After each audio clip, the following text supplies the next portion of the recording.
Welcome to Decoys and Depictions, Images of the Digital.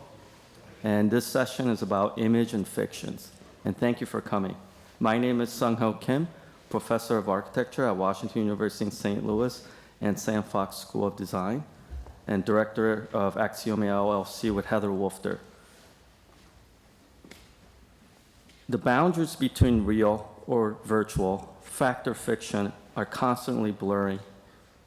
We are able to generate images of natural human faces without human beings ever taking place of the production.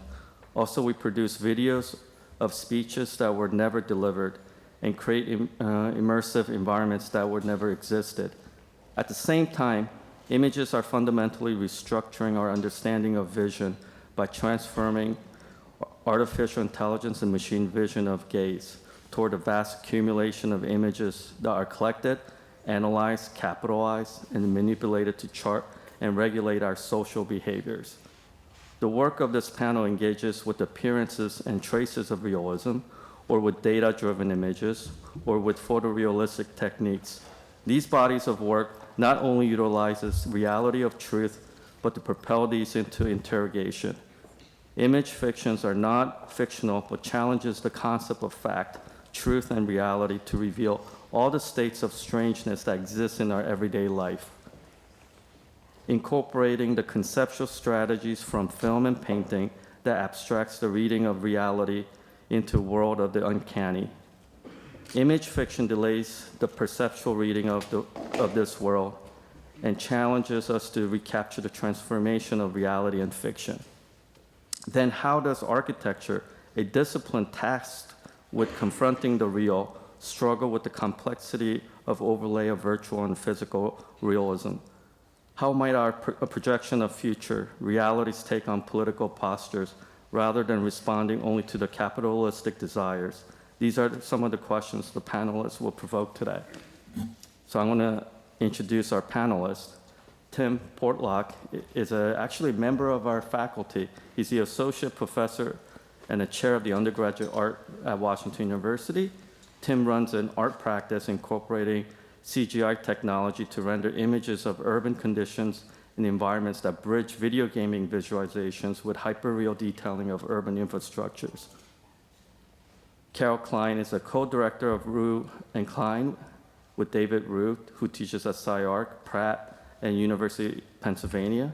She taught at graduate core 318 level and workshops at artificial intelligence imaging at Washington University. And her practice deals with advancing digital techniques in contemporary design practices. Jonathan Stitelman is a visiting assistant professor of architecture and urban design at Washington University. Jonathan runs an arts and media-based practice that challenges the notion of tasting and sensing building materials and developing virtual environments. And Jessica Colangelo is a partner in Somewhere Studio with Charles Sharpless. She's assistant professor of architecture at University of Arkansas. Jessica's thesis at Princeton University under Jesse Reiser was called Manufacturing the Sublime, that develops hydro and aqua phenomena as a spatial and aesthetic strategies to bring new vision to Niagara Falls.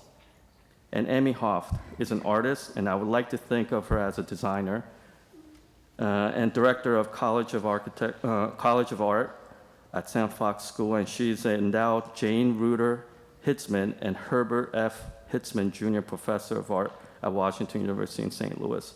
Her work deals with large-scale installations that transform material and phenomena to re-articulate existing conditions to intensify the viewer's experience of a place. And Curtis Roth, he's a new friend we just met. He's a designer and assistant professor of architecture at Ohio State. His work explores the critical view of media and technology as a mechanism of interrogating the contemporary world. And also we have three interrogators. One is Eric Mumford, a professor of architecture, and Linda Samuels, associate professor of architecture, and Eric Ellingsen, assistant professor of landscape. Thank you very much. And we would start with Tim.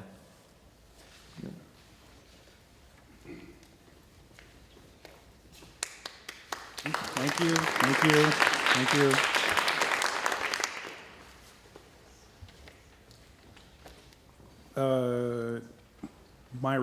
revised presentation isn't here. It's just, so it's going to be a little bit shorter, which is fine. Okay, so here's my piece in the exhibition. They had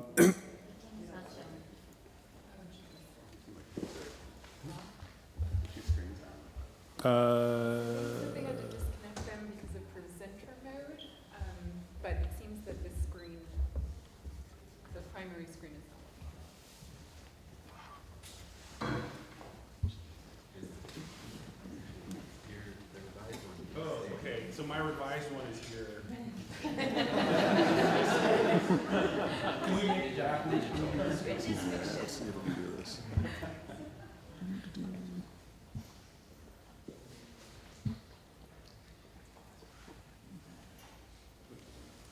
I think this is that one over there. I move this over there and I lose this.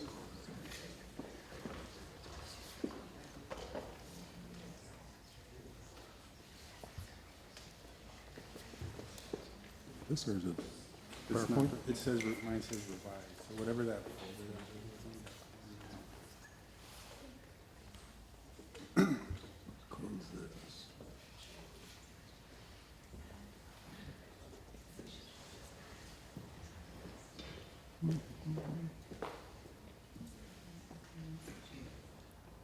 Yeah, I don't know what happened to it. It's up here. I think it's over here. Yeah, no, that's it. Okay.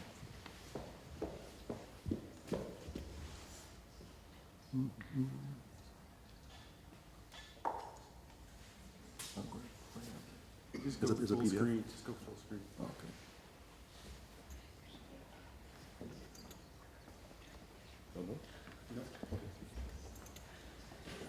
All right, we're back.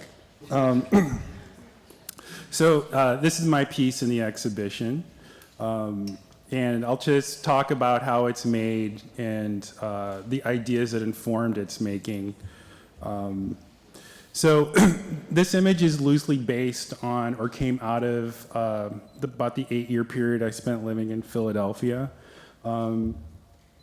The actual image is constructed using this software called Maya, which is a visual effects 3D animation program. It's very similar to any kind of CAD program that a lot of architects would use. The reason why I have this image is oftentimes people think this is a photograph or at least something that was created using Photoshop, but there's actually a lot more to the construction of these images than simply collaging together different images. So I was inspired to make a series of these images from my initial response to moving to Philadelphia, which at the time had 40,000 empty and abandoned buildings and lots. I can't say what the condition of real estate and property is in Philadelphia today because there seems to be a lot of construction happening, like the skyline is really changing. But at the time that I moved there, this was actually a pretty common sight. These are actually buildings that appear in my work. So another thread of what informed the work at the time was the Hudson River Valley School. And I'm actually just interested in this work on, because I like it. And then secondly, I'm also really interested in Hudson River Valley School as they were the first group of artists that consciously thought of themselves as American. And so as the first group of self-identified American artists, they were really concerned about communicating a sense of national identity through the images that they created and communicating that to people abroad and also communicating that to other people who are now thinking of themselves as American. So the language that they developed was meant to encode some of these ideas about Americanness. At the same time, a lot of these images that they created were based on real spaces. So one of the interesting tricks that they used was how to communicate these ideas as if they were a natural part of the landscape.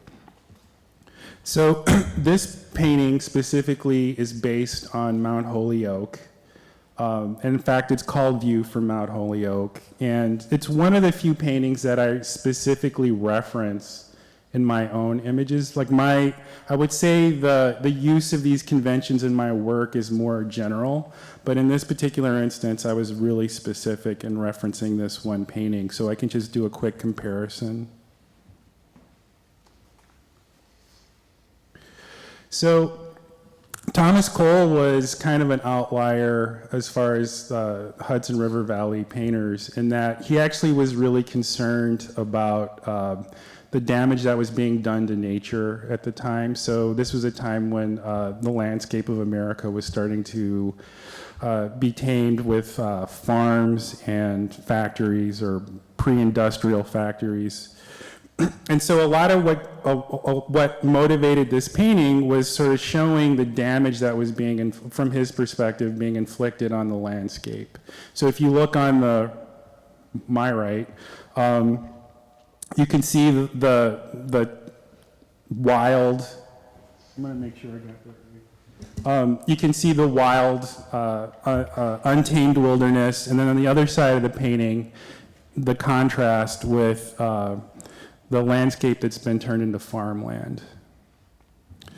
So in my image, I'm actually reversing that. So this is Philadelphia my version of Philadelphia at the time that I was there, which was a post-industrial city, which was the tail end of a lot of anxiety about the deindustrialization of the city. So I'm kind of reversing. He had anxiety about the industrialization of the city, and my image shows anxiety about the deindustrialization of the land. So I just want to show some more images that were created at the same time that one was.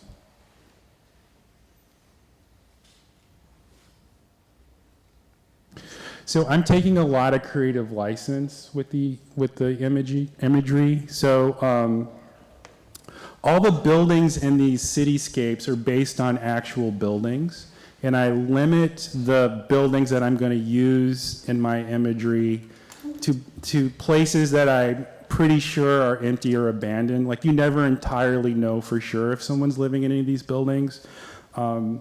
So one of the initial conceits of this series of images based on a city of 40,000 empty and abandoned buildings were that there are so many empty structures that actually there's an abandoned city that exists within the inhabited city, and that I could make cityscape images just based on that abandoned city.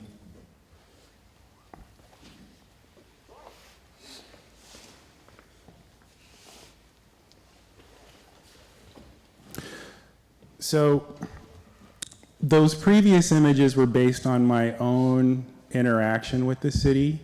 That initial series of work that I just showed you was done about 8-10 years ago. Since that time, I've actually traveled to other cities to make images about the empty and abandoned buildings and to think about what caused those buildings to become empty. One of the things that I think about a lot is the ethics of making images about places that I visit, because I'm not someone who lives in these spaces. And so the reason why I'm showing more recent images is because I'm sort of changing my approach to image making a little bit. These two images are based on Camden, New Jersey. And I've had a little bit of interaction. It's actually with Camden. It's right across the river from Philadelphia, but I can't say that I know it very well. I was invited to participate in an exhibition about Camden, and so I actually made these images based on interviews I've conducted with people that I identified in Camden, and asked them to explain to me what their thoughts were about the city.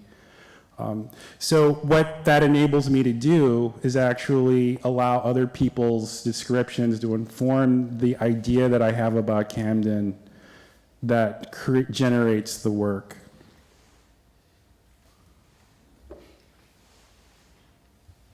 And this is my most recent image. I literally finished it last week.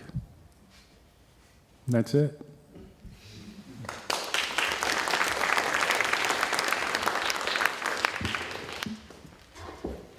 Karel, Klein.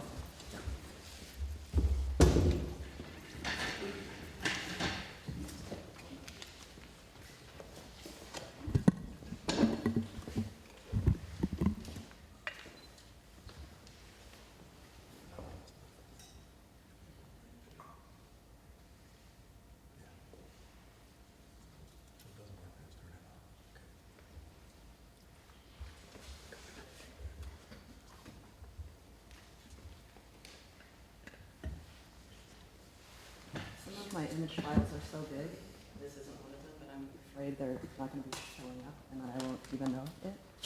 If you see blank, I don't know if I can do anything about it. I hope it's okay if I sit and read like an old lady. Hi, thank you so much for inviting me to present to you here today. This afternoon, I'd like to show you some images of work from studios and workshops. I've been teaching for a little less than 2 years now, some from students here at Washington University. Work that was nascent in an exhibition my partner David Rue and I had at SciArc in the winter of 2017. Work that finally attempts to foreground some of the discourse in images we have hung here at the Decoys Depictions exhibition. This work has been developed from a deep interest of mine in the strange new aesthetic potentials of the artists and especially the architects' collaborative efforts with different forms of artificial intelligences. Artificial intelligences that have been trained to see and recognize the world. Artificial intelligences that can discern features from images and recombine or remake them to produce strange new images. And because both the machine and the human have agency in the production of these images, the idea that the production of architecture might occur from a real collaboration with AI and convolutional neural networks is both bizarre and challenging. And it is the premise of the studios I've been teaching. But let's start with a quote from Donna Haraway. It's always a good way to set the tone for these kinds of presentations. She has quite a few good quotes to choose from that would apply to these kinds of presentations. But let's read this one. She writes, late 20th century machines have made thoroughly ambiguous the differences between natural and artificial, mind and body, self-developing and externally designed, and many other distinctions that used to apply to organisms and machines. Our machines are disturbingly lively, and we ourselves are frighteningly inert. So as I mentioned, it kind of all started with a show that my partner and I did at SciArc in 2017 called Apophenia. The conceptual medium for this show, which considered the effects of apophenia, were images and models of artificial worlds. Historically, our office has been interested in particular kinds of beauty, the kinds of beauty you find in nature, in its intricacy and robustness, in its meaninglessness, and in the technologies that allow us to locate and remake those desired effects in different forms. This show used GIS, CG, and importantly, AI technologies to design our fictional worlds. With these worlds, we played with and misaligned specific survey data from the USGS, and the resulting scenic and aerial images and topographic models produced this way were peculiar and apophenic. This was also a period where we are interested in photographic realism and ideas related to parafiction, where images appear familiar enough that whether they are real or not is questioned only by strange clues in the image.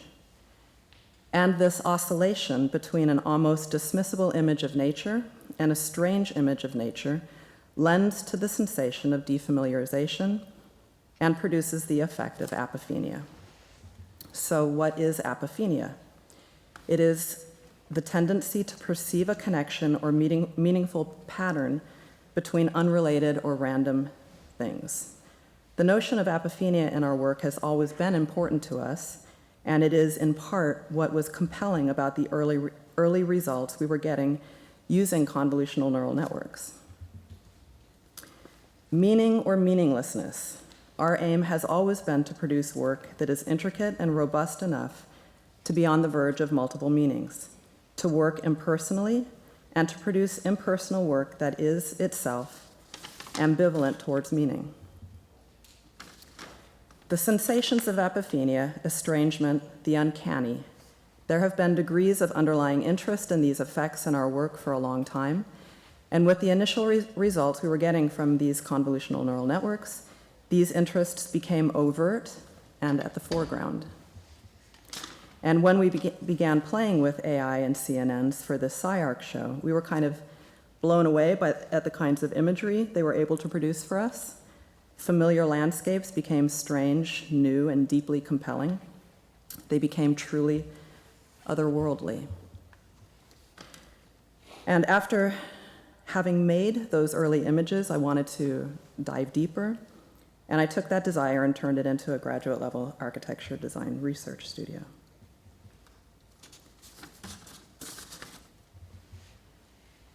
The studio uses the same convolutional neural networks designed to combine and seamlessly blend images. And the questions we asked and continue to ask ourselves in these studios is, what does it mean to collaborate with artificial intelligences in our design process? And how does the production of architecture change when we willingly allow our human judgment to be altered and modified by the presence of AI partners? And what kinds of new forms of beauty might emerge from the incorporation of machine vision and machine learning?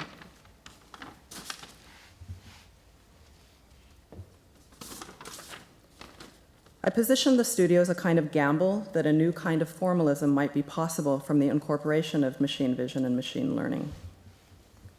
And I asked the students to use the convolutional neural networks in order to experiment with developing new architectural compositions and expressions that appear through these automated processes of seeing. And a quality we discovered and cultivated in these images, a quality this artificial intelligence was particularly adept at achieving, was their being simultaneously familiar and unfamiliar and disconcerting to the human beholder. The quality of being strangely familiar rather than just strange. This is a powerful quality, an arguably evanescent quality, but still a deeply important quality for these images. And because these artificial intelligences must be trained, in our case with images, in order to learn how to see, they are introduced to architecture much the same way we study architecture, that is, through images, drawings, photographs, etc. In other words, precedents. But because machine vision appears to misalign or misinterpret precedents in an entirely novel way, one might say absurd or uncanny, important, exciting, and strange questions about the role of historical influence on the production of new objects begin to emerge. Precedent has clearly become a critically important topic in this research, and we continue to ask questions and exploit new potentials through imagery, strange precedent-laden imagery, precedent-encrusted objects, but also through drawings, where some of the most interesting questions about precedent reside.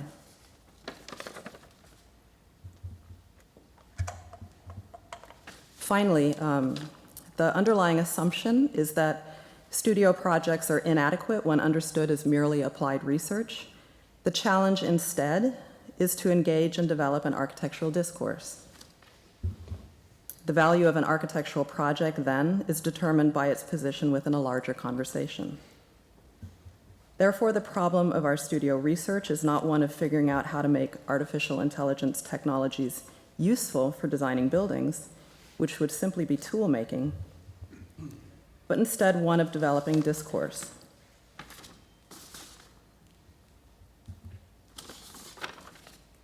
Discourse, conversations, development and debate of ideas, ideas about new forms of artistic collaboration, about extending theories of estrangement, about meaning and meaninglessness, authenticity, authorship, aesthetics. These are conversations I'm excited to have. And that brings me to the images produced for this exhibition and symposium. We call them brutal Gothic, and in utilizing the same convolutional neural networks that I have my students work with, we sought to generate images of architecture in which recognizable canonical works of the brutalist style are reimagined and remade through the eyes of the machine. But this is an indifferent machine, a machine that doesn't look for meaning and doesn't attempt to produce meaning.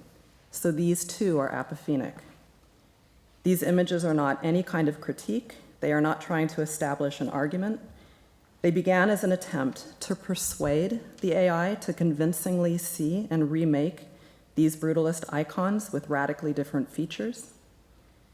But the affecting quality, the apophenic quality of the images maybe motivates me to make new connections, to find meaning. Or maybe it's the symposium that makes me do that. So perhaps these images are a reimagination. Perhaps these images are a reimagination of the notion of béton brut, a term coined by Le Corbusier while he was building Unité d'Habitation in 1952. The term literally translates as raw concrete, but it was not a term describing the material itself, but rather of an architectural expression of concrete. Perhaps in aligning a Gothic structural and behavioral organization within the same concrete material, this becomes just a different expression of what still might be described as truth to materials. Perhaps this is a possible alternative expression of brutalism. But like the title of Philip K. Dick's book, Do Androids Dream of Electric Sheep? Perhaps these are just dreamlike machinic imaginations where monumental geometric forms are inscribed with strange, grotesque, Gothic tracery. Documented in photographs that appear strangely familiar, perhaps these are merely dreamlike imaginations of alternative architectural expressions within alternative architectural histories. That's it.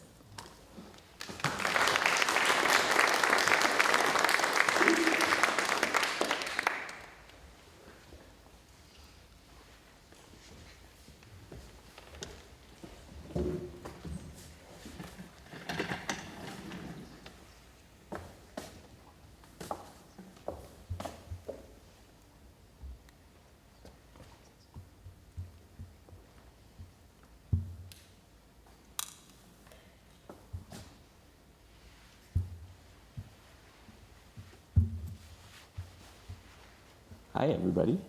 How's it going out there? I'm Jonathan Stitelman. I'm a visiting assistant professor here at Washington University, teaching in architecture and urban design. And I'm going to be talking about how models have been instrumental and not fantastical in my own design process, and also in the way that I've thought about teaching and the types of studios that I've been developing over the past couple of years.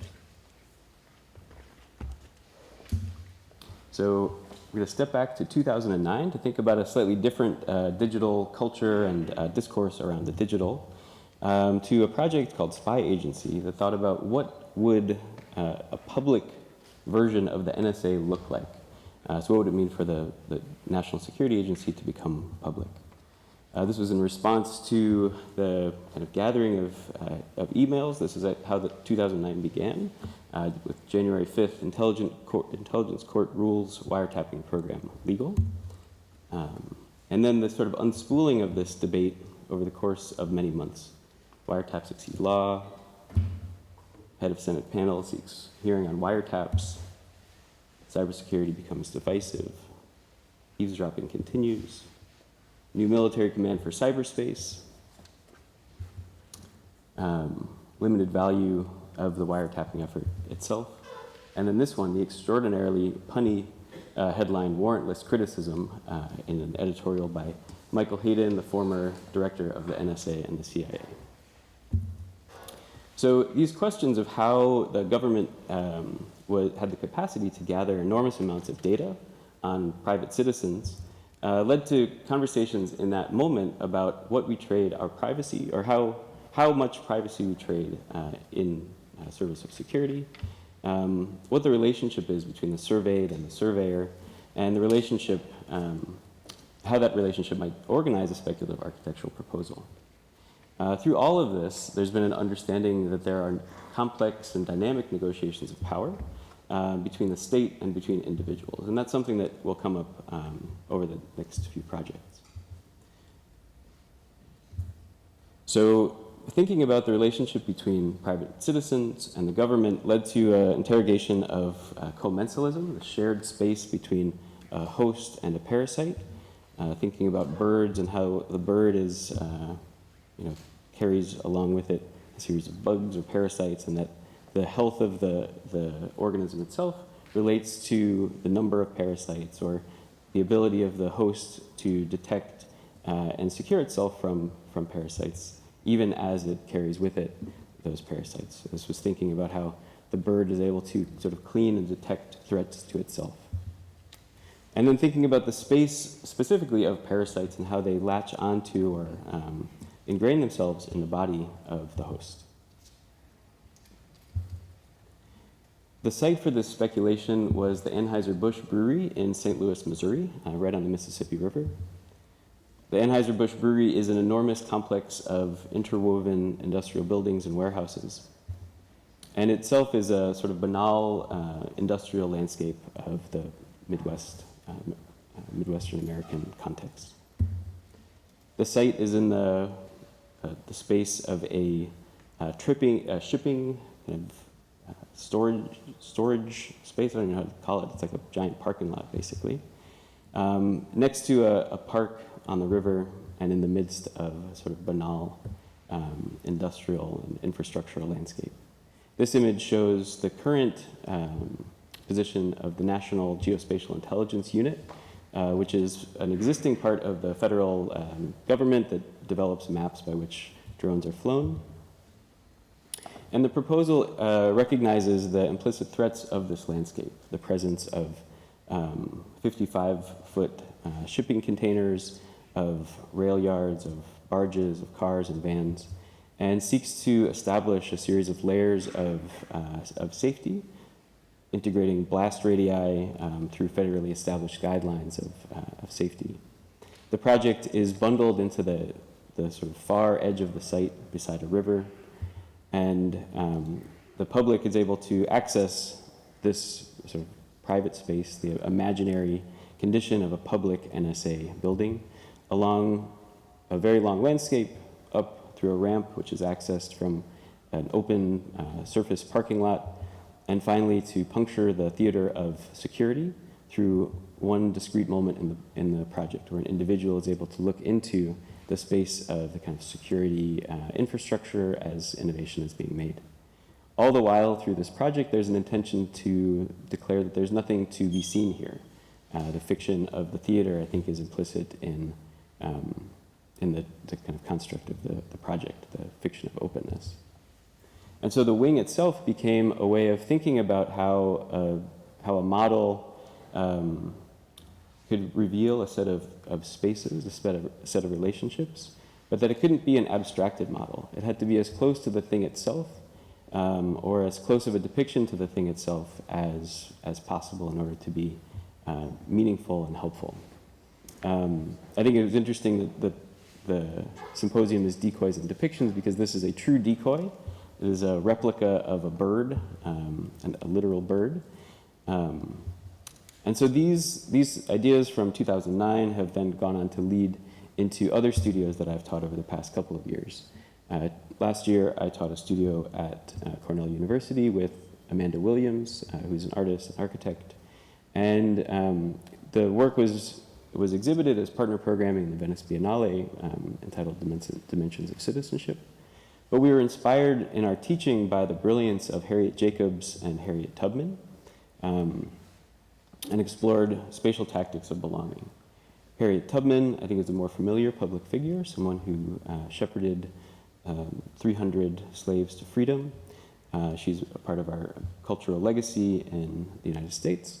Harriet Jacobs is perhaps less known, but she was born into slavery and at the age of 20 hid in the attic of her grandmother's house for 9 years, essentially using the poche space of her grandmother's home to, as a loophole of retreat from the injustices of slavery. And so our studio looked at how these spatial tactics of navigation and of hiding in plain sight could be used as a way of imagining their persistent relevance in our contemporary American culture. So one student, Jeanette Pang, took the text of the Sandra Bland arrest transcript and reconstituted the images of that event. Sandra Bland was arrested in 2015 for not signaling a turn, and the interaction with the officer quickly unspooled into a very violent altercation. And Sandra Bland was found dead in her cell 3 days later.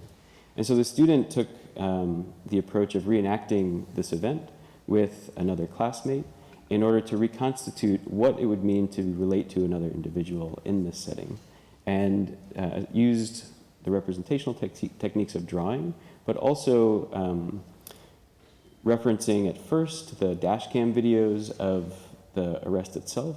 But at a certain moment, the interaction sweeps off of the dash cam video, and she is put in a position to reimagine or reinterpret those scenes.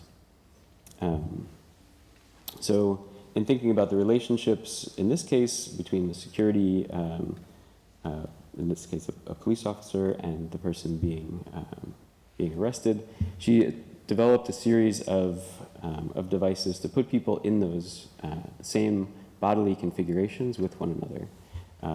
And this led to a series of collaborations with people in dance and in art school to think about how the power dynamics that we engage in are in fact meaningful and at some points really quite uncomfortable.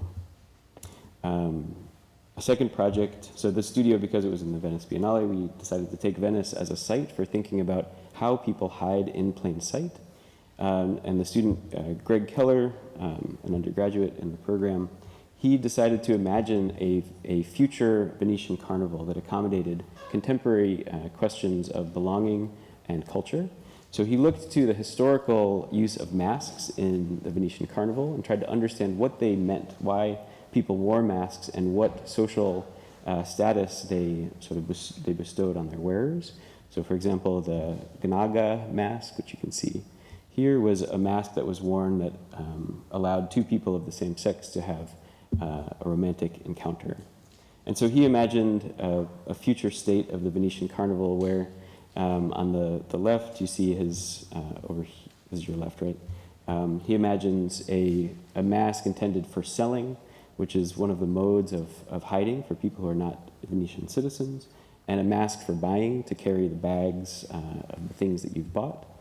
And that's the importance of that, is that in Venice there are 4,000 times more tourists than residents annually. So there are about 20 million visitors and about 50,000 residents of Venice.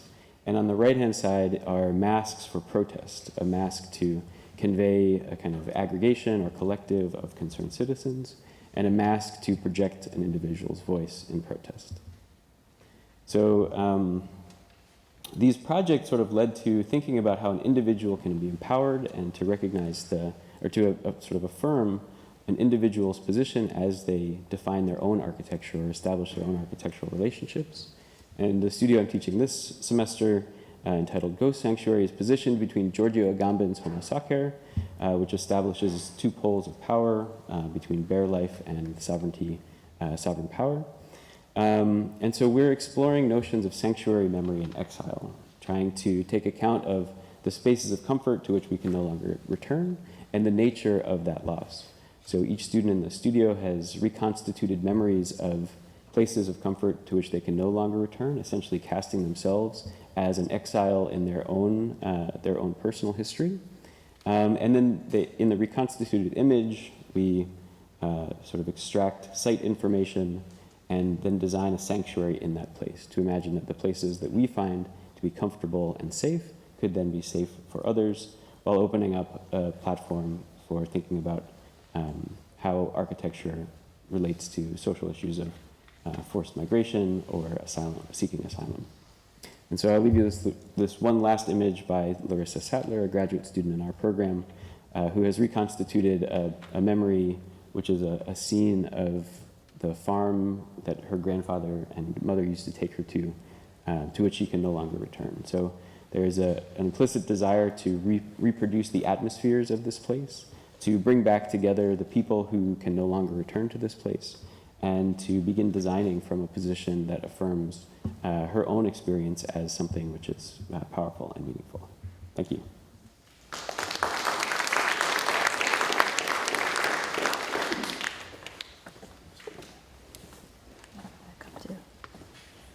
Hi everyone, I'm Jessica Colangelo, and I just wanted to thank Constance for inviting me here. It's a really amazing symposium, I'm really glad to be here, and thank you Hauft for the introduction.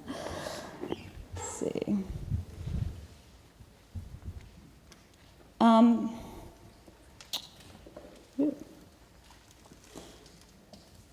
So I decided to title this talk today, it's kind of a working title, but I titled it Moving and Still.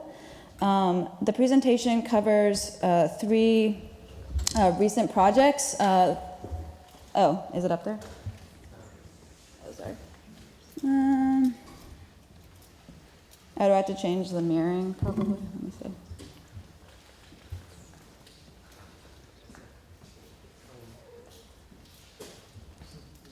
Yeah, maybe. Okay, cool. Thank you. No problem.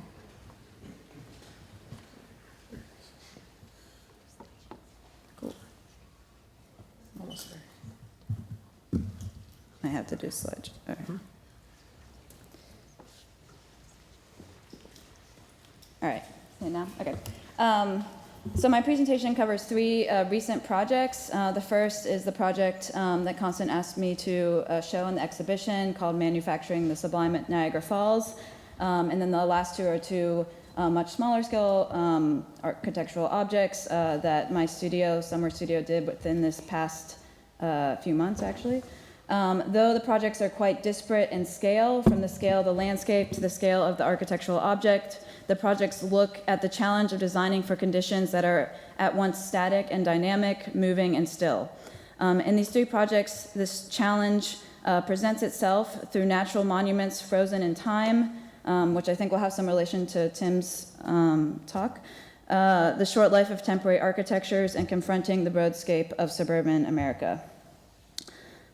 So the first project, Manufacturing the Sublime at Niagara Falls, it's a research and speculative design proposal that investigates the relationship between nature and the built environment at one of the nation's most well-known natural monuments, Niagara Falls. So in the winter of 2016, a series of news articles announced New York State's 2020 proposal to dewater the American side of Niagara Falls. The news headlines read, "New York is going to turn off Niagara Falls, and here's how. It's surprisingly easy to turn off Niagara Falls. Silencing Niagara Falls. New York plans to temporarily dry up the roaring cascade." The headlines entice with a sense of awe, wonder, and slight disbelief at our collective ability to alter the currents of the mighty Niagara River, but the sensation is quickly tempered as each headline is followed with the historic photographs, such as this one from 1969, depicting the very same riverbed dried out and undergoing similar maintenance. So the history of Niagara Falls development parallels the environmental history of the United States. This is really kind of a balancing act between conservation and industrialization. I think these 2 images depict that really well. So on the top we have Frederick Church's painting from 1857 titled Niagara, which is representing the idealized image of Niagara Falls, kind of free from human development. And then on the bottom, we have the Niagara Milling District circa 1870, so these are happening at the same time, but the top view basically is literally cropping out what's happening adjacent to Horseshoe Falls. By the late 19th century, conservationist efforts began to turn attention to the fall's rapid industrialization.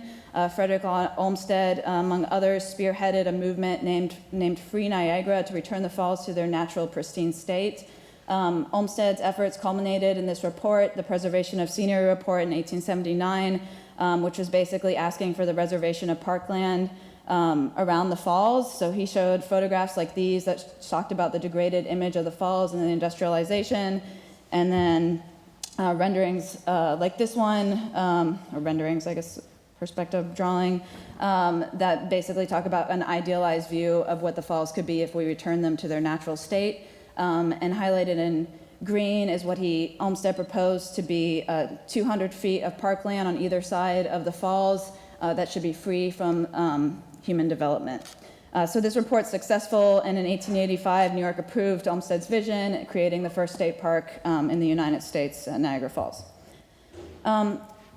So while Olmsted's plan set very strict guidelines for the visual appearance and management of the land immediately surrounding the river, it set no restrictions for the use of water or the riverbed itself.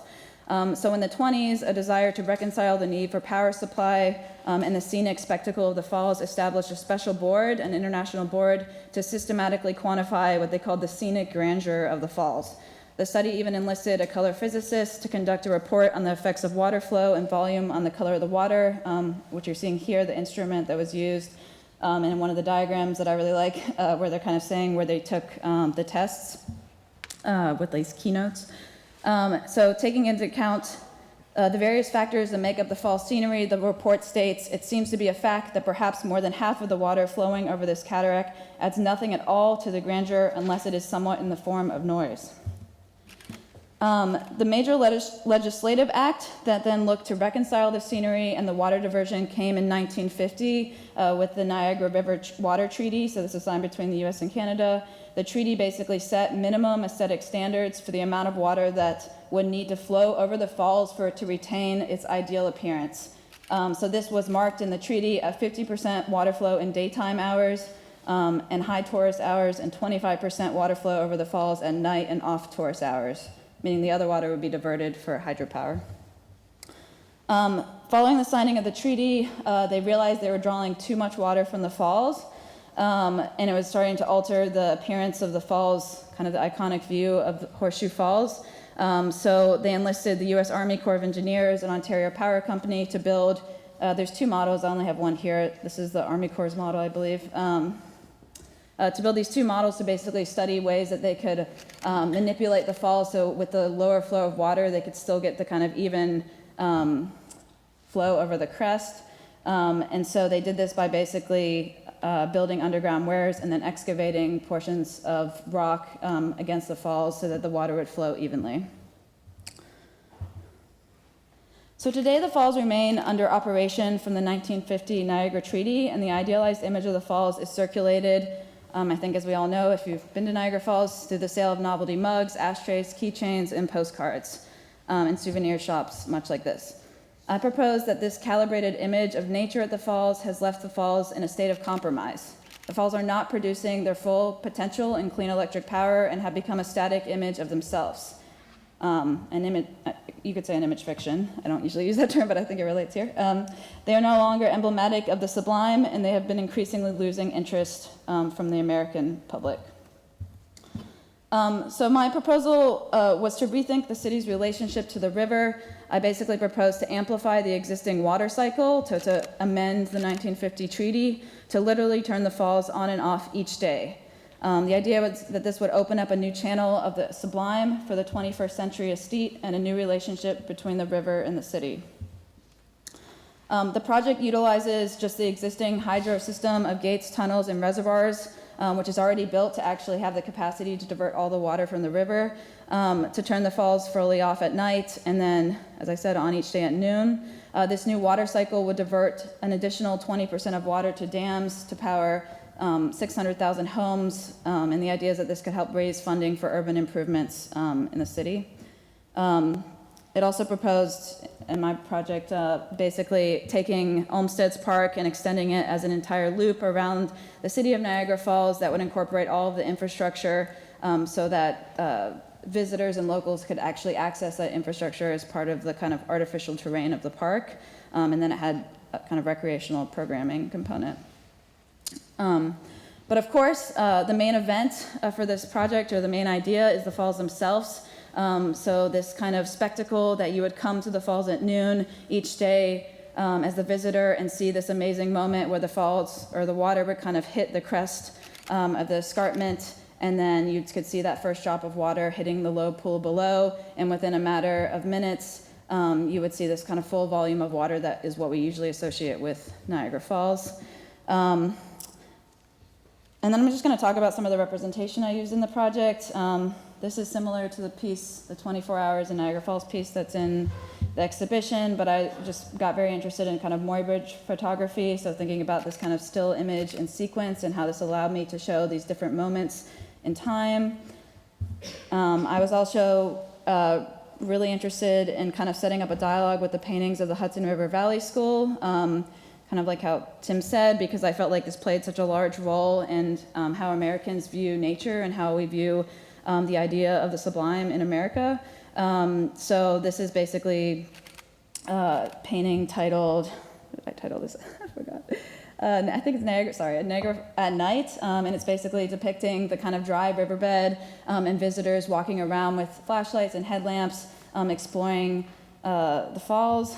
The second oil painting I did was called The Fall, and this is a reimagining of Niagara Falls by Thomas Hill, and this shows the moment where basically the water's kind of just going over the crest. I also looked at playing with ideas of the kitsch as another mode of representation to kind of think more about kind of a pop audience or an everyday audience. And so one of the things I did with that is develop these Viewmaster reels that basically show the sequence of the water dropping. So again, it was the idea that the Viewmaster allowed to not just present a still image of nature, but that it could be this sequential time-based image of nature that the Viewmasters allow. All right. So now I'm going to kind of shift directions and drastically reduce in scale, and I'm just going to show two projects that my office completed this past year. Both deal with infrastructural systems in another way, and I think they set up a relationship to both time and movement through the use of a simple architectural framework. So in 2019, our office won the City of Dreams competition to construct a pavilion on Roosevelt Island in New York City. The project's titled Salvage Swings. It's a cross-laminated timber pavilion built from panels that were salvaged from shipping pallets of a CLT dormitory project at the University of Arkansas, where I teach. In a simple way, the project was trying to ask how a temporary pavilion can literally come from waste and not end up becoming waste. This is the plan. It's basically made up of 12, we just call them swing modules. Each module is the same geometry. It's tapered in plan and tapered in section. And they're basically, obviously, 4 on each side that form this triangular space in the center. The wedge-shaped geometry we liked for a few reasons. One is it allowed us to have this kind of forced perspective view of the swing on one side and then this very flattened frame on the other side. It also hides shear in an interesting way, so the panels are only about 2 inches thick. So everyone always asks us, where's the shear? It's coming from the angle, of course. And then this is basically a view standing inside that center courtyard space, looking at the swings in sequence, so you can kind of see the wider view, and then the more flattened view alternating. And a view kind of being in a swing looking towards that center space. One thing we were trying to do with the project is use this really repetitive geometry that was modular, but think about ways that we could create a lot of difference in the system. So it has an interesting way of being very opaque from some directions and very transparent from other directions. We were also able, with the triangle geometry, to have a different corner condition on every exterior corner and every interior corner, which we felt like also encourage people to move around the piece, so it could be really viewed in the round. The other layer of the project are the painted stripes. We mostly say they're for fun, but they're also kind of reminiscent of Daniel Buren, obviously artwork, AutoCAD hatches or Illustrator patterns, and they basically allow us to kind of create another layer of difference within the project. This is a picture of my partner when we're assembling the prototype. It's basically constructed, the CLT panels have finger joints that lock together, which allows us to be able to take it apart and put it back together fairly easily. And then this is a photo of, over the summer, some kids playing in it, but we like this picture in particular because it kind of creates this split screen, and then you see the layers of more modules behind. This is just a video of some, but I think it's nice being able to see how you can see some of the transparency and opaqueness and how kids are moving in and out of it. We also had worked with a lighting designer in New York to have lights in basically the swing windows that would light each box up. So at night you kind of get these framed views within each box. This is from the opening night where we had a band perform a concert in the middle, so you can see the musicians basically framed in the boxes. And then following the summer, so it was in Roosevelt Island from June through September, we were able to flat pack it. So this is a picture of the deinstall. And then we trucked it back to Arkansas, where we reinstalled it in a new configuration. It's currently in the second one there, the straight line configuration, and working on plans for a third configuration, hopefully towards the end of this year. And then this project's very short to present, but this is one that we literally just finished installing a couple weeks ago. It's titled Shelter Shift, and it's a design for 2 public transit shelters in Athens, Georgia. Similar to salvage swings, it utilizes a really simple geometric operation. So in this case, we use a sphere clipping operation on basically a folded plane and plan. The shelters are sited in this really suburban landscape, basically on the outbound roads in Athens, Georgia, east and west of the city. We said, why are we siting it there? And these are actually the highest volume bus shelters or kind of bus stops in the city because the demographic of the area, people are more likely to ride buses here, which is very interesting to us. But I think it's interesting kind of seeing this art type object in this type of landscape. So the shelters are designed, we use the folded plate to basically have a lenticular screen on the shelter so that from every direction it looks a different color as you move around. And the sphere clipping operation is basically used to create either solid and more transparent spaces and allows us, like salvage swings, to have a different corner condition at each edge of the pavilion. So as you move around the outside, it shifts from black to white. And then as you move around the inside, sorry, this is just a cell phone video, but you can see it shifts from white to red.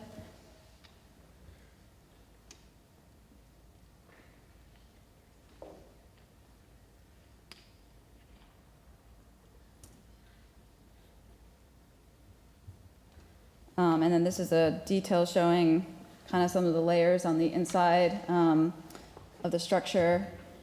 The second shelter is identical in form, but we did this one in a peach state color theme for Georgia. And it was installed in front of an Egg Pro on the Atlanta highway, so you can see the tractor rentals there in the background. But we thought it was kind of interesting having it at this site, and since the pavilion, or since the bus stop kind of has this capacity to frame views through this kind of transparent screen layer, it's interesting to see this type of landscape behind the project. So. That's it. Thank you very much.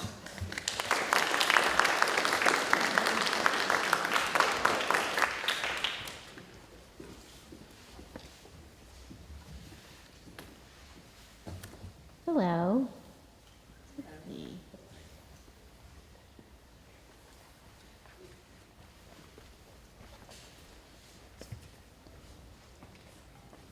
Not working?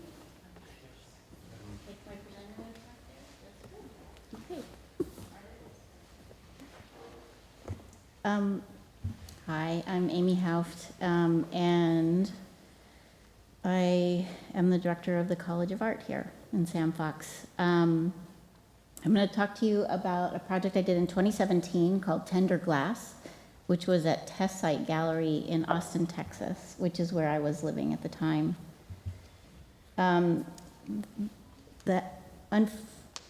Horrifically, the exhibition coincided with Hurricane Harvey, and this was an image in the Washington Post about halfway through Hurricane Harvey.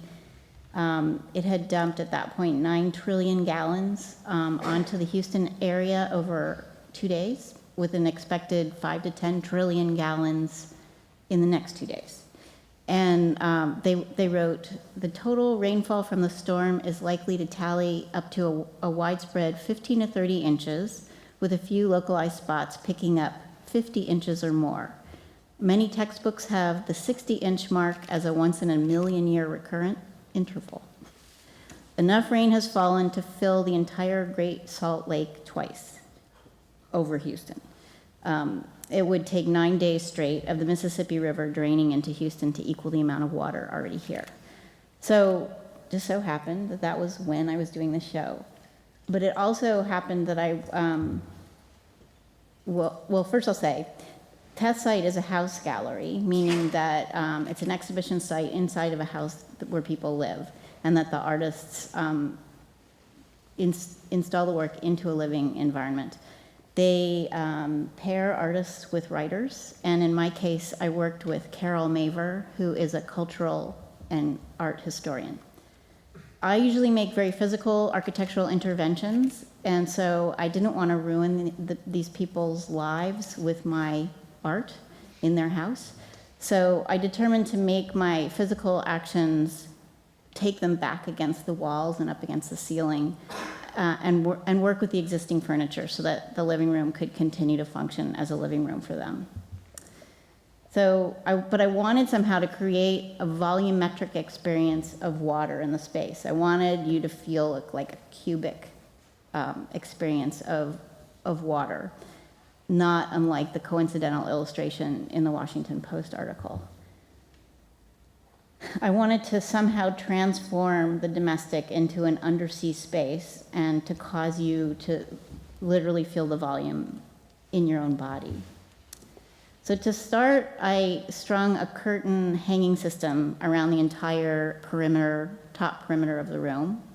And then next, I hung from that system swaths of organza. Each length of fabric was clipped into place along the wire.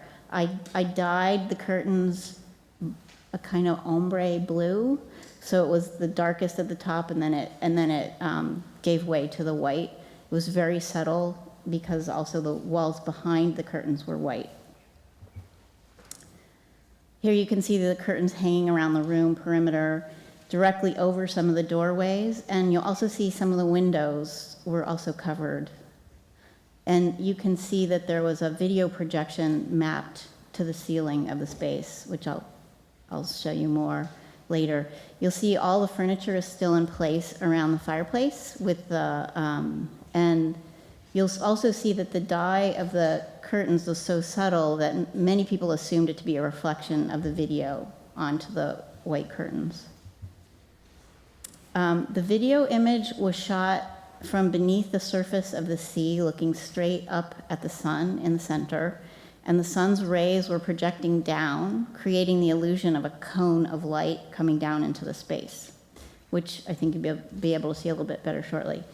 The space acted like a lantern, reflecting the changing, dappling light that entered from the windows, moving across the curtains. But you can see here that the two facing black couches and then the two chairs were centered around a glass cocktail table. The owners of this house gallery actually have two of these chairs, the chairs that are on the left of the image, the wooden chair there. The original is on the left, and it's a high-end chair by the Brazilian designers Humberto and Fernando Campagna. It's from 1991, and it's called the favela chair. And as an aside, I'll say naming a high-end designer object for a Brazilian slum is a complicated act. But at any rate, each is handmade. They're just slats of wood nailed onto a frame. And so each is unique. I replaced one of the chairs with its exact replica in salt. And that object is what is on display at the Desley Gallery right now. The way I did it is I 3D scanned the original and had intended to make it entirely in salt using the same techniques as used to make salt blocks, but it proved impossible. So instead, I milled it out of foam and then coated it in epoxy and breaded it in salt. I completed the chair with a sea urchin seemingly attached like a barnacle, but also warning off sitters. I was thinking, I came to this because I had been in the Sir John Soames Museum in London, which is a house museum, and there, to keep people from sitting on the chairs, instead of a do not sit sign or a ribbon, they have a big fat bristly thistle sitting in the chair, you know, like on the surface of the chair, of every single chair they don't want you to sit in, which I love because it also, you couldn't not think of sitting in it and what it would feel like. So I took their cue. So being in that space with this moving video on the ceiling, it was hypnotic, the undulating sea surface and the diffused light and the chair that seemed to have been turned into a pillar of salt. Hopefully I can make this go. Oh, shoot. Can't seem to make that go. Okay. Here you see a little bit more of the illusion of the cone of light coming down from the ceiling. This is a speeded up sequence. It represents about 15 minutes of time passing in just a couple minutes. But you can see the light at the end of the day dimming and the shadows moving across the walls, and you can see the light source changing from the windows to the ceiling.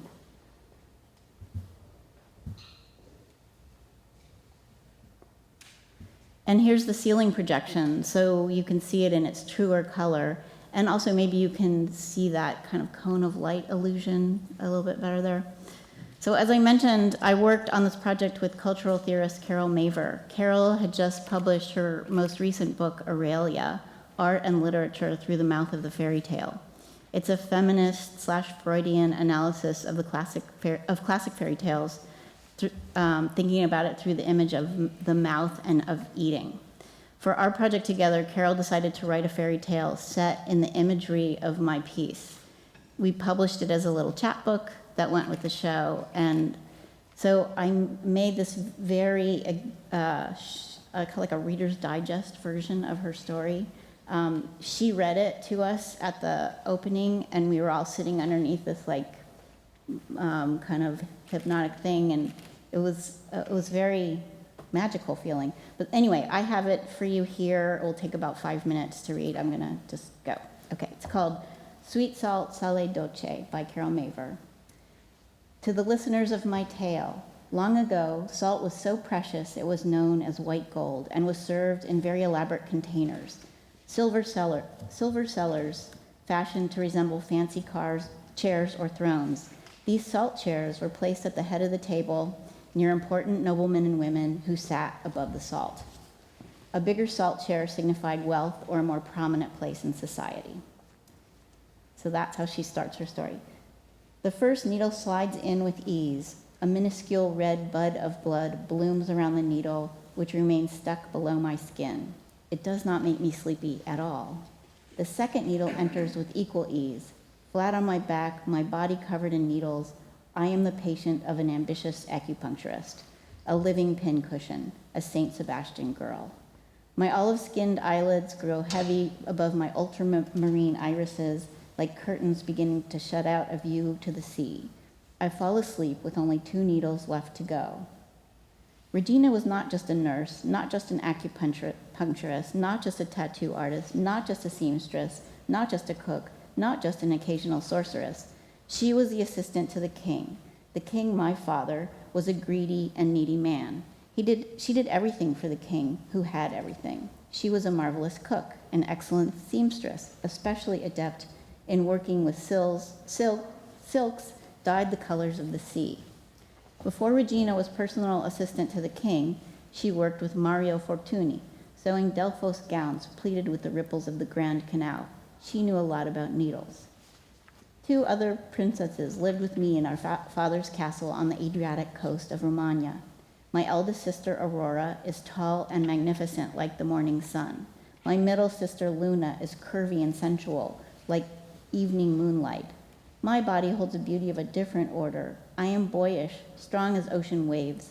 My hair is coarse, dark, and curly. When I step out of the sea, I let it dry stiff with salt, not washing it for days. I'm briny like the ocean. My name is Adriana. One day the king called to me and my two sisters and asked, "How much do you love me?" Aurora answered, "I love you as bright as the morning sun lighting up the pink clouds of the sky." Luna answered, "I love you as wide as the full moon." And I, my father's youngest daughter, answered, "I love you as much as salt." Hearing this, my father was furious. "Love me as much as salt, you wretch! Out of my sight, I never want to lay eyes on you again." And with that, he ordered Regina to cook him a supper made with my liver.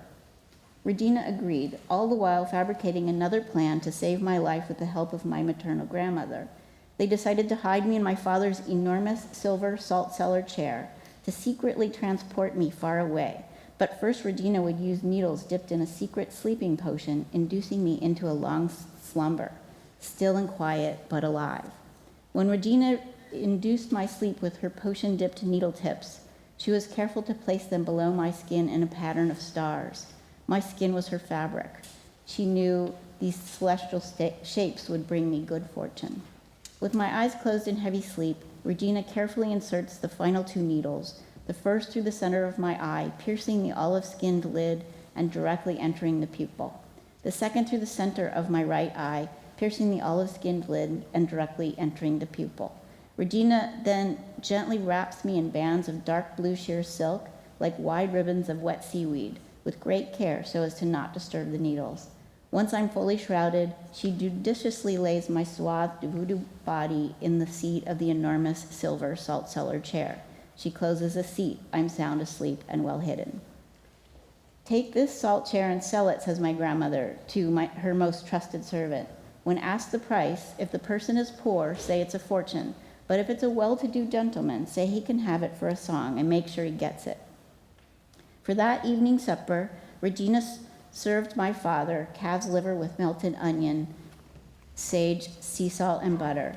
He said I tasted delicious. He asked my sisters to try a bite. They complied, then washed me down with big glasses of wine. Aurora and Luna never refused him anything. My father, he ate me. My sisters each took a taste of me. At least they thought so. Disguising herself as a page to a gentleman of fancy rank, Regina purchased my father's enormous silver salt cellar chair from my grandmother's servant for a song. For although my grandmother trusted her most trusted servant, Regina could not. Inside the enormous silver salt cellar chair, I'm taken north on the Adriatic Sea. Inside the enormous silver salt cellar chair, I arrive in Venice. The enormous silver salt cellar chair is hefted into the center of a gondola. The gondolier wears blue and white stripes, a red neckerchief, and a wide-brimmed hat. I see nothing of the outside world, but his song is incorporated in my dreams. Before dressing as a page and stealing me away, Regina told a lie to the king. She said that her grandmother was ill, that she had to leave for Venice immediately, that she would return as soon as possible, that she would send word. My father was not suspicious. He was not the cleverest of men. She was very clever. We are safe. We arrived at Lido Island. When Regina opens the lid of the enormous silver salt cellar chair, she immediately carries my sleeping body to a daybed covered in Fortuny velvets in the blue-green blacks of sea caves. She begins the careful unwrapping of the bands and the dark blue sheer silk, which shroud me like wide ribbons of wet seaweed. The first needle slides out with ease. The tiny wound heals with a crystal rock of salt. It does not wake me at all. The second needle slides out with equal ease. The tiny wound heals with another crystal of rock salt. It does not wake me at all. Another needle, another crystal of rock salt. My body sparkles with crystals of rock salt from head to toe. She gently pulls out the last two needles from my eyes. My olive-skinned eyelids rise above my ultramarine irises like curtains opening on a view to the sea. In my left pupil, a crystal of rock salt surfaces and falls away. In my right pupil, a crystal of rock salt also surfaces, but this one slips outward onto my iris. It forms a permanent twinkle. Eyes open, but body dead still, Regina licks me alive like an animal that has just given birth, clean as a cat. Venice, half fairy tale and half tourist trap, is a no-place utopia made of 130 little islands. For a brief time, we made our own lives hidden from the world, like we were enclosed in an enormous silver salt cellar chair. We enjoyed living by the sea. When 2 weeks had passed, Regina had to return to my father's castle on the Adriatic coast of Romagna. I had to go too. I could not live without my Nonna, without Regina. My grandmother prepared a great meal for family and friends to celebrate Regina's return. I was hidden in the next room. At the feast, Luna and Aurora and all the local kings and queens sat at the table for a delicious meal. My father sat at the head of the table above the salt, but on this occasion, there was no salt cellar to be found. No one missed it, for my grandmother salted every dish perfectly, save for the food served to my father. Everything on his plate was without a crystal of salt. During the meal, my grandmother was richly complimented by guests on the perfection of the feast, but my father grumbled at every turn. When he was served artichoke with peas, the dish was tasteless. My father mumbled under his breath, "My mother-in-law's growing senile. She's forgotten the salt." No matter how much he chewed, nothing would go down. It needed salt. When he recalled that his youngest daughter had said to him, "I love you as much as salt," he cried and cried, an ocean of tears, licking the salt off his lips. "Woe is me, what wrong I have done. I wish that everything I touch would turn into salt." And thanks to Regina's sorcery, prompted by my grandmother's firm desire to be rid of my father, the king's wish came true. Reaching for the goblet of wine, then setting his lips to the rim, the dinner guests were dumbfounded by the crystals of salt that began to appear on his lips. Putting a second forkful of pork into his mouth, it turned to salt, and he coughed it out in disgust. There he was, mouthing salt, spitting salt, and sobbing salt. He got up from his chair, which now had turned to salt, as if poisoned, like Midas, only in this case, the spell never lifted. The king died of thirst. Today, I live with Nona, Luna, Aurora, and Regina in my father's castle on the Adriatic coast of Romagna. Luna and Aurora admire my scars of the stars and the permanent twinkle in my right eye. We have 2 salt chairs, one made of silver, the other of salt. That's it. Thank you.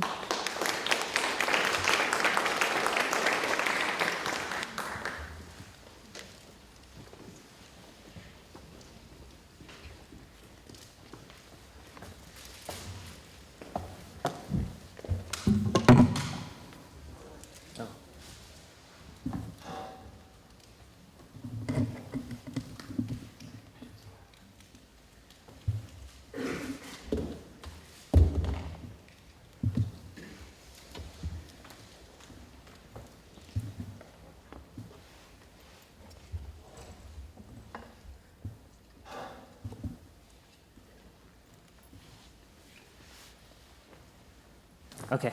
Hi, my name is Curtis Roth. I just want to thank Constance for organizing and also for the introduction. It's really great to be here.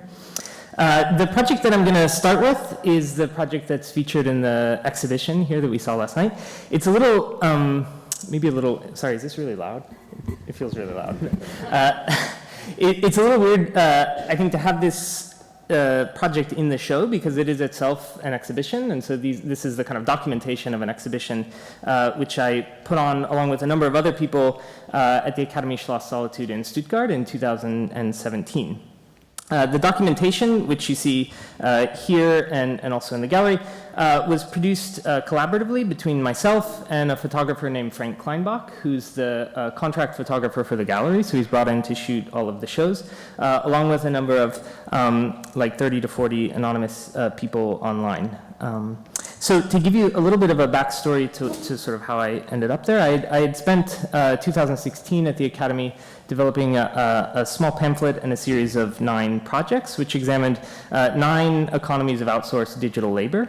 So the kind of premise of the project was basically to take 9 instruments of architecture, a kind of drawing, a rendering, a model, and so on, to kind of examine the ways in which the work of authorship and the labor of production are entangled within those sort of instruments, and then to develop like economies for outsourcing those works online, which sort of brought into tension those 2 forms of work. So there were, for example, here is a series of fluid simulations running through a collection of connection details, which I designed collaboratively with a group of architectural draftspeople in Rason Special Economic Zone in North Korea. There were a series of BIM drawings which measured the speed of the internet across contested geopolitical borders in real time using the Revit cloud. There were a whole host of oil paintings which were produced through specifications sent back and forth between myself in Stuttgart and a group of contract oil painters in Dafan village in China. So this is to say that all of the work kind of involved these extensive networks of production and was sort of interested in making the argument that we ought to sort of expand what we imagine an architectural product to be, which is to say not only, let's say, the kind of drawings, models, and buildings which we might conventionally concern ourselves with, but also the kind of vast networks of increasingly spatial labor, which is sort of necessary in order to produce those things. So about a year later, I was asked to come back to the Academy and to exhibit this work. Which for me was kind of a problem, actually, because on one hand, I think the work was not really about the kind of artifacts as such, so much as the ways in which the artifacts had mobilized these online economies in order to produce them. And second, that it wasn't really entirely my work to exhibit. In other words, like all of the work involved sort of shared processes of authorship.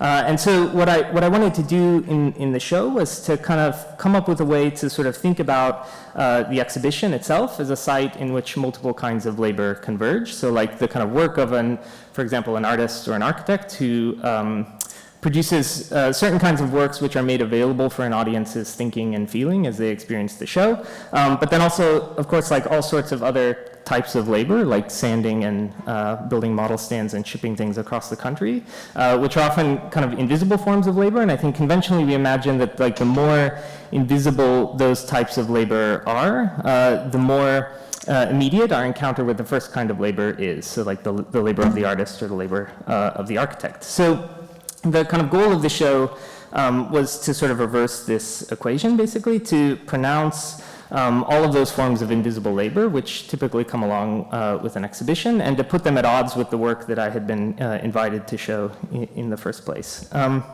So each stage of the exhibition making process, so the kind of planning, the installation, and then the documentation, were each sort of 3 projects in which I interrogated the kind of relationship between visible and invisible labor.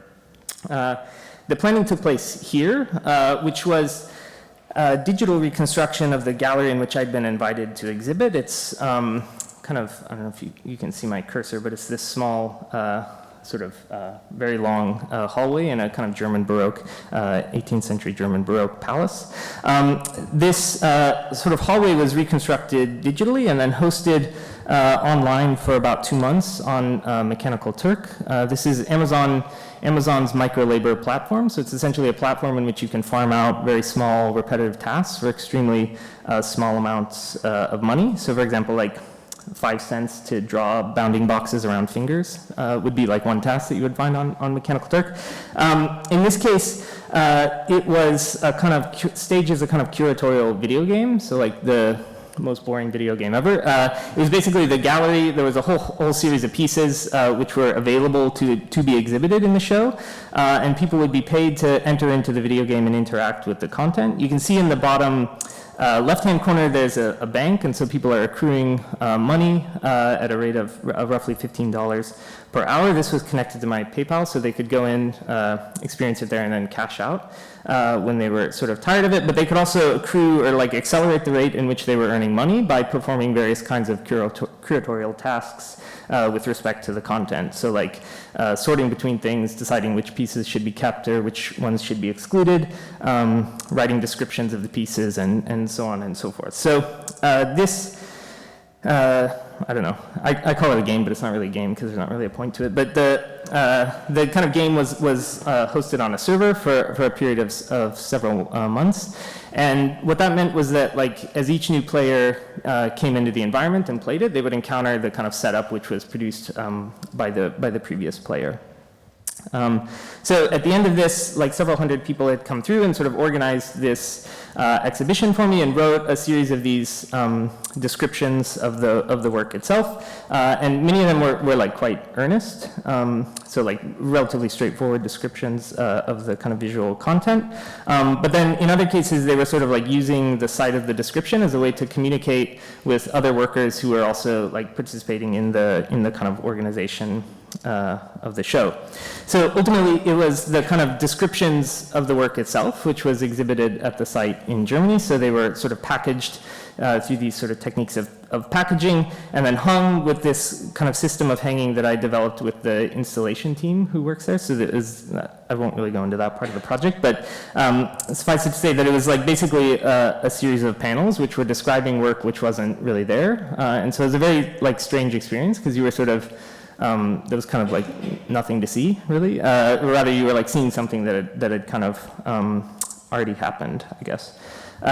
So I don't really show these photos of the exhibition very much, but this is to say that this is where I met Frank, who is the gallery's photographer, and I kind of explained to him the nature of the project, and he agreed to help sort of continue to think about this through the documentation of the show.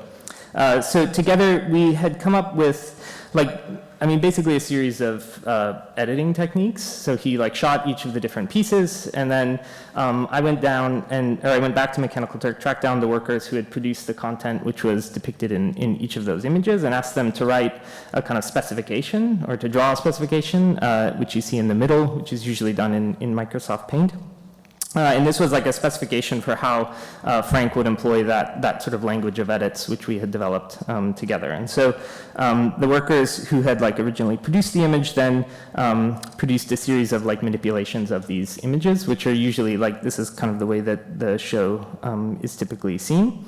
And I kind of, there's some things that I like about these images, I guess, which is that they sort of, they operate in a series of not quite consistent ways, meaning that sometimes I think they seem more like a photograph, in which case the kind of attention is maybe on the content which is depicted in the photograph, whereas other times I think they seem more like a drawing, in which case the attention would be present in the kind of act of drawing the specification, which caused the image to be edited in that particular way.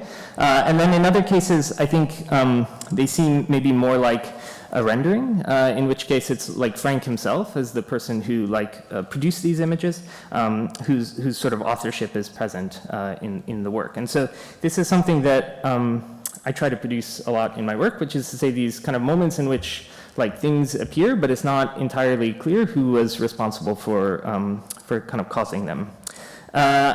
This project was, I guess, 2 years old, and one of the things that was maybe kind of disappointing about the project for me, which leads to the next work, which was that the kind of aesthetic imperatives of the work and the all of the kind of managerial work of like locating these people, getting them to work on the projects, etc., were kind of like for me, they were like too separate, I guess, in the way that the work was unfolding. And so lately, I've been working on a series of ways of trying to bring the kind of managerial act of architecture and the kind of aesthetic or compositional act together, particularly through the development of a series of kind of extremely low-tech fabrication devices. So, like for me, it's not really about digital fabrication so much as that if you kind of design the device, it allows you to produce in a very controlled way the sort of interface through which a worker can access the content. So there's a series of these fabrication devices. They all double as web servers, so people can log on to the device and control them through various means. And typically they gain control through a series of kind of off-the-shelf analytics platforms. These are platforms that are designed to kind of model and statisticalize workers as they sort of interact with online content. So that one which you just saw is one that I'm working on at the moment, and it's a way of capturing gestures through a platform called MouseFlow.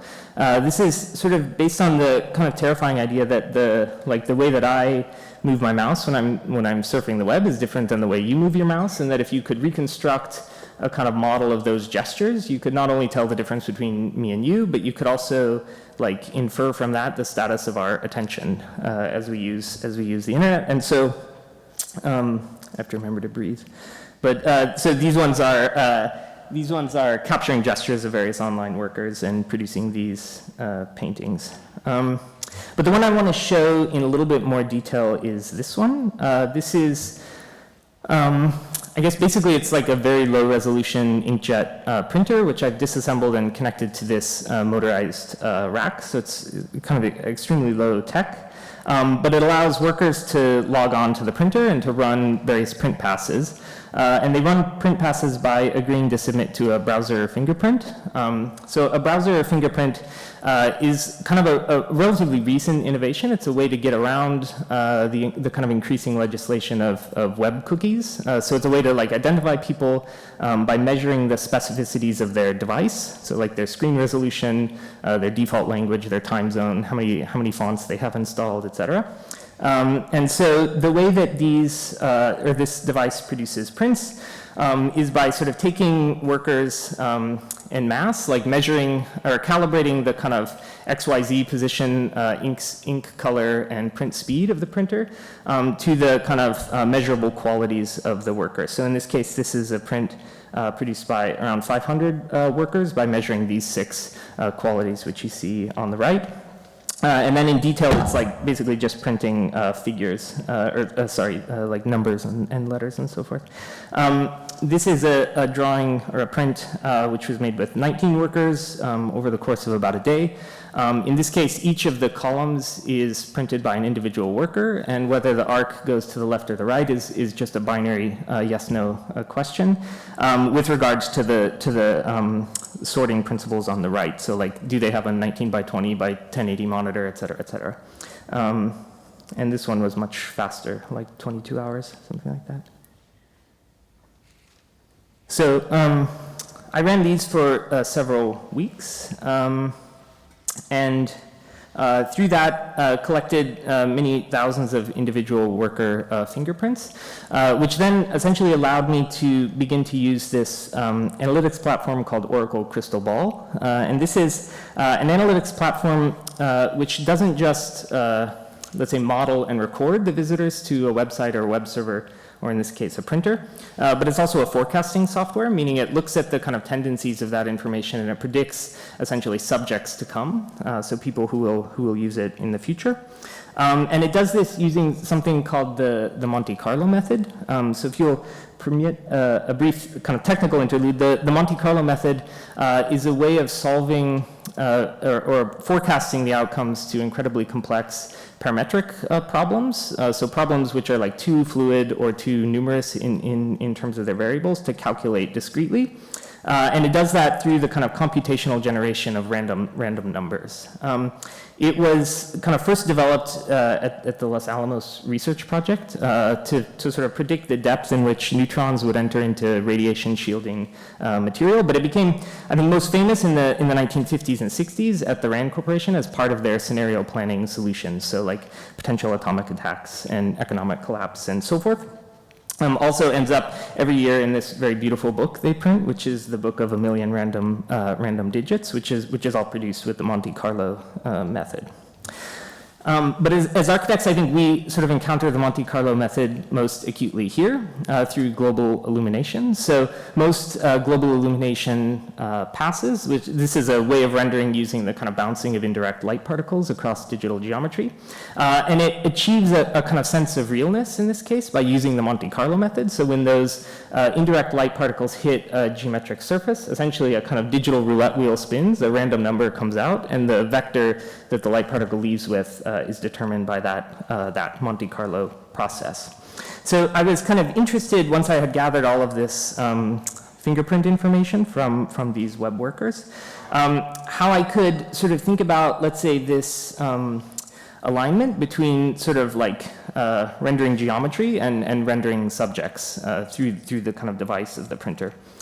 So in this case, particularly the one on the left, is a print in which I'm using the Monte Carlo simulation to predict when the next worker will log on. I'm painting by hand like a cell in the grid when they're supposed to log on. When the worker logs on, they print the corresponding cell. And so what you get are these sort of peculiar overlaps in which the model of the worker and the performance of the actual worker are sort of dislocated, right? So either the print precedes the paint or the paint precedes the print. This is a whole series of prints that came after this, in which workers are sort of in dialogue with their own models. So they're kind of interacting with sort of simulations of themselves, I guess. And this is maybe how I get to the subject of fiction. I'm kind of shoehorning that in at the end, so this was a print, the most recent print that I ran, which was looking at browser type by day over a 7-day period. So, sorry, this is a little bit convoluted, but there's sort of 7 rows to the image. Each one of those is 1 day. There are 5 quadrants to those rows. Each one of those is a discrete browser type. So Opera, Internet Explorer, Firefox, Safari, and Chrome. And then it's just measuring like how many people log onto the printer with that browser type during that 2-hour period. And in general, because I'm working with like 2,000 data points, which is not that much, it's like not very good at predicting these, but it's kind of reasonable in some sense, except for on the 6th day of running this simulation, the kind of prints which were produced like far exceeded the simulation by roughly like 400 or 500%, which was kind of unusual.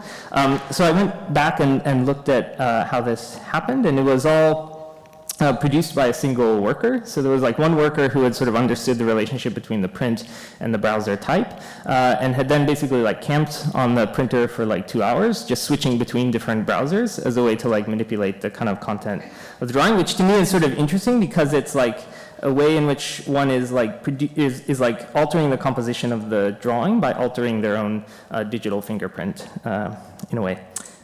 So I'll maybe close with just like one reference, which is to say that I guess like, so it prints a line or it doesn't print a line, who cares? But to me, I'm kind of interested in these types of models. The image on the right is something called the minimization procedures, and this was it's a kind of legal precedent established in 2008 and 2009 regarding like if you're surveilling a person's online communications, it's illegal to surveil a US citizen, but you don't always know whether the person you're surveilling is a US citizen or not. And so the minimization procedures are a way to deal with that, and they deal with that by saying that it's actually not important whether it's a US citizen or not, so much as how they correspond to a model of a US citizen. And so they do this using browser fingerprinting, which is to say that like, is the person using an IP address in the US? Is the person's default language English? Are they speaking with other people whose default language is English? If so, then they are an American citizen, but if not, they're not. And so the theorist John Cheney-Lippold has written extensively about this as a kind of emerging form of what he calls algorithmic citizenship, which is to say that one is a citizen so long as they correspond to the model, but that model is constantly updatable. And so I think maybe that's just, I don't know, kind of an implication, but that's it. Anyways, I'm done.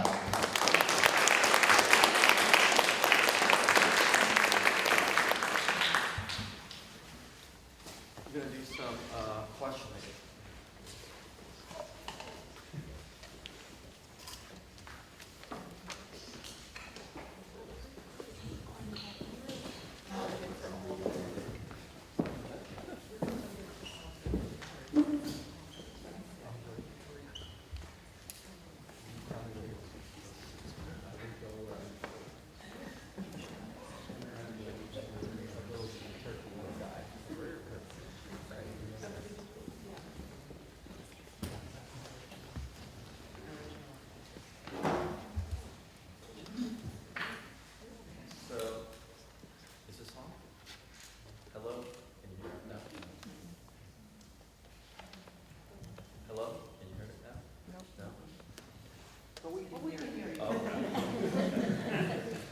I want to start out with some kind of basic questions to our panelists, and you could just kind of jump in anytime you want.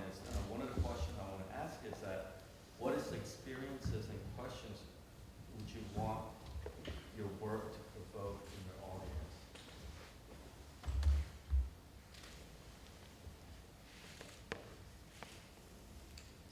I think does it sound now? Do I exist yet? No. Hello?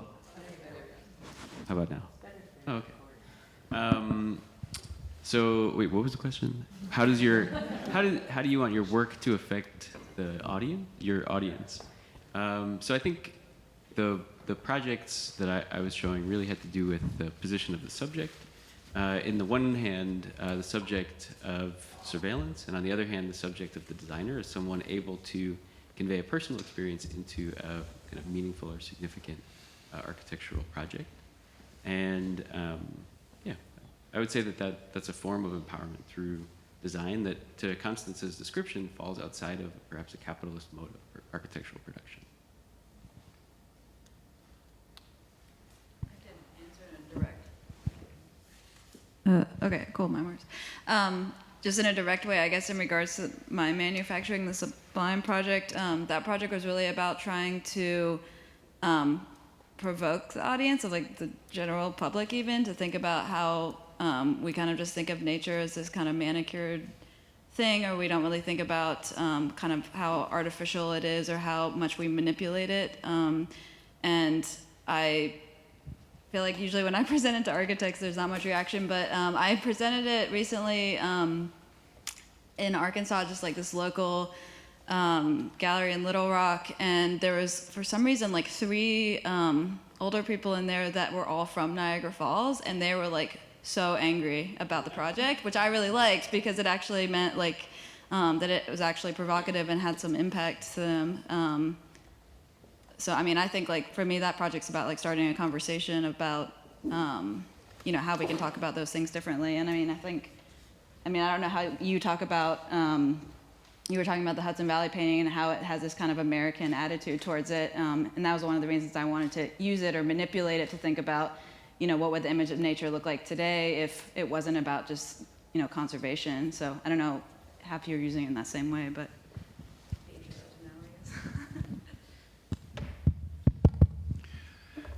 Yeah, I don't think of my work as provoking a question or asking a question as much as just making a statement. And I think part of what interests me is how enduring some of these notions of Americanness have been over time. And sometimes I realize it in really strange situations, like watching a Western and how our idea of the sublime and notions of freedom are infused in, you know, cowboy movies or biker culture. I mean, I could just keep naming, but I think you're going to hear a lot of the ideas that are embedded in those landscapes coming up in the presidential debates. So it's always interesting to hear, you know, people talk about rugged individualism, et cetera, every 4 years. I think there's a kind of a difficult to diversity of answers because it's such a diverse set of projects that we saw. I think it's to some degree more diverse in the first panel. However, I think my answer is kind of not an answer. Like I think because I talk about the kind of collaboration with artificial intelligence, perhaps, that to some degree I feel like I'm my own audience. So I somehow don't get beyond my own kind of reaction, perhaps, and that might even be perhaps true for how I want the students to kind of have a relationship to it too. So it's not, perhaps it hasn't gotten to the point of having an audience yet anyway. It's still a kind of very intimate relationship. And because I'm a collaborator and don't have pure agency, I mean, perhaps that's similar to, like, you have a very collaborative project with the workers, right? Yeah, like I end up being surprised, or I end up having my own kind of, I don't know, discrete reaction that would be different than if I understood myself as kind of a singular author, I guess. Does this work? No. Okay, does that work? Yeah. So I am the singular author. So I tend to make a thing, I try to make an experience where a person who is experiencing it loses themselves so that they are disconnected from their intellect and are understanding through their body. So I do a lot of different, I approach it a lot of different ways, but that tends to be the thing I'm always trying to do.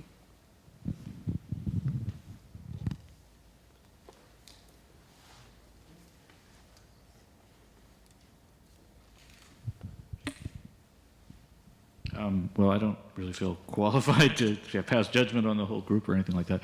I thought it was a very interesting series. I learned a lot from it, and I think it's very interesting to me that history, in various ways, is always being engaged, from the American landscape paintings to Adolf Loos at the end. And it's interesting also, though, that there's a real sense, I think, of a kind of dystopian dimension to a lot of what people are thinking about. I think reasonably. I mean, I don't dispute that. And so it looks like there's a kind of effort to engage with automatic processes, robotics, AI, to somehow maybe get past a certain impasse that we're all feeling. And I think that's an interesting effort. I'm not sure where it's going, but I valued being able to see what people were doing. As far as questions go, I guess, I'm curious if we can get those bus shelters for North St. Louis. I mean, it seemed like it would be really great. So, but I think there's a lot here in terms of ways to think. So.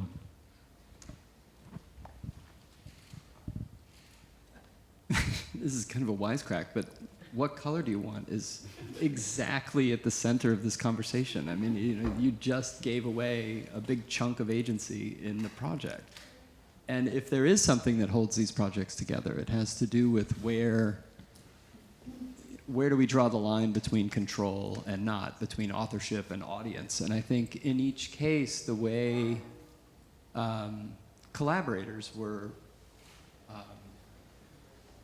pulled in, whether it's like the fairy tale, which I thought was fantastic to kind of like put on top of that, which really, in the way that you just described it, was kind of as if it were outside the work, but as in your presentation now, it was very central to it, right? And so the way collaborators can reinvent a work at each time, I think Curtis's work in a similar way,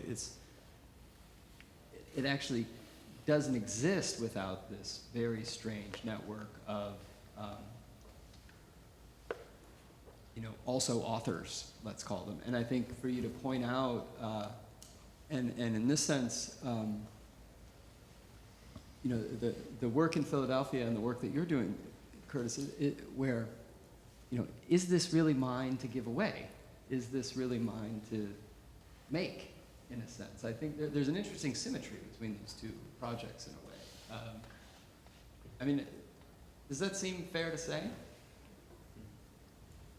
Yeah, I mean, I agree, but I think it's also like more hopeful than it is actual, because like obviously I just presented the work like it was mine, and like I didn't ask anyone's permission. So in a way, I think that like that's the condition that I would like to produce, but maybe I haven't quite produced that yet, but that's the goal. So is it possible that it's an aesthetic of distributed agency as opposed to the actual fact of it? I think it's more an aesthetic than it is the actual fact of it, but like not in my desire. Yeah, I think the notion of collaboration is super complicated. It's who gets the credit at the end and how is credit attributed to the different collaborators. When I was interviewing people in Camden, I was very much aware that at the end of the day, I was going to take what they had given me and hang it up in an art gallery. And I was trying to figure out ways that they would feel equally credited. But I don't know if I will resolve that or not. But yeah, every time I've collaborated, I feel like there's always this question of, is the credit equally distributed, or do people take different things out of working on projects individually? That makes me remember that my partner and I have recently been thinking that collaboration is the wrong word for what we're doing. And instead, what might be closer is a kind of animal husbandry kind of model, where... It's an interesting way to describe your spouse. Well, he's not the livestock, but it's more the machine or the AI is the live, or the network is the livestock, perhaps. So there's a kind of developing of it, and there's a kind of feeding it, and there's a kind of breeding of it, and perhaps even a kind of slaughtering at some point, but to kind of get at something, to get at a kind of production, because it isn't a kind of equal collaboration. There isn't a need to, you know, shake hands or give anything back. It's a very greedy collaboration, or it's not at all a collaboration, perhaps. I have a question. I mean, I also found it a very diverse group, and I was trying to sort of place everyone in some kind of an understanding in relation to one another. One way I started looking at it was first, just about everyone this morning has kind of not been able to see their own images. So the setup is very interesting too. I mean, you're kind of behind the screen, so you can't tell if the images you're showing that you know are there. And there was a kind of situation of that not knowing that was kind of nice in terms of just having the viewer blocked by the images they were talking about and they couldn't see them. So I'm looking for these situations, and one I was thinking one way that might be useful to talk about the entire group was a kind of, I'm going back to this apropenia, right? The thought that, two thoughts that are connected that don't have maybe any relation to one another. And Lucy Lippard, a feminist land-based writer, wrote recently in a book, Undermining, the purpose of art or the purpose of work is to take one thought and latch it to another thought. So, that the purpose is to just to keep that kind of thought latching going. And I thought this was happening in two very different ways for the group. One was kind of a hermit crab, and one was kind of a genie. I'm trying to sort of make, right? So the genie I would put more with maybe Karel's work and maybe Tim a little bit. This kind of the recognition of the thoughts kind of are less a lesson, and they decrease as the project develops. So there's not that connection that was mentioned earlier in the first section, A to B to C, is not there. So there's the recognition that's moving away from an identification of what you're talking about, and the thought that you initiate through that historical image perhaps doesn't have another shore. So it just kind of, the other person has to supply it or it doesn't come in. Whereas the other group of images, maybe Jonathan's would be a good example, and the other extreme would be the kind of hermit crab. The thought is, it needs to attach explicitly to a thought. It's kind of responsibly, maybe socially, culturally. That kind of recognition is increased by the production. So the genie in the first kind of emerges out of the vessel. It's not put into it, it kind of comes from the vessel. Whereas the hermit crab, finds the broken bottle, and you see the broken bottle, you piece the pieces back together, and the purpose of those images are to, we could talk about this rhetorically, or we could talk about this didactically, whatever it is, but there's two very different intentions. The one is recognition moving towards, and the other one away from, as a kind of freedom from. And I wonder if that's a fair way of talking about the reality or the fictions of your work. We know realities can be sort of beat our fictional imagination. Most plywood in the world has pig blood in it. We don't think of the pig blood when we see plywood, but most plywood has pig blood in it. So how would you know? So then the role of you need to tell it or make it explicit, or the storyteller. But I wonder if this would help in terms of kind of putting everyone on that spectrum. I'm not sure where you would fit, Curtis, on that, because the recognition is just kind of gone in a way. You see something that wasn't possible from an understanding of the simple parts, but you can't recognize necessarily the individual labors in it. So maybe this brings up all kinds of Marxist questions that get interesting. But is that a fair? Somehow does everyone fall kind of in that spectrum? Hermit crab talking here. That's like a quantum to binary. So yeah, everything falls in that spectrum. I'm trying to get over the pig blood. But see, Jonathan has to show us the pig blood. At the end of the day, we want to see the pig blood in plywood. Karel, you might not even see the plywood. You don't see it. I think that the process in the Birdwing project, in the Citizen Body studio, and in the Ghost Sanctuary studio, those studios and projects are so much about searching. It's like you have a hunch, you say, no one, there was nothing in the brief that said build a birdwing, but to say, I think that by constructing a fiction where either the country is a bird or the public is a bird, and that those relationships ultimately oscillate through the project, like that was just part of searching and not knowing the answer until many years later, that it was just a kind of constant process of drawing and redrawing, building and rebuilding, and responding to the ideas.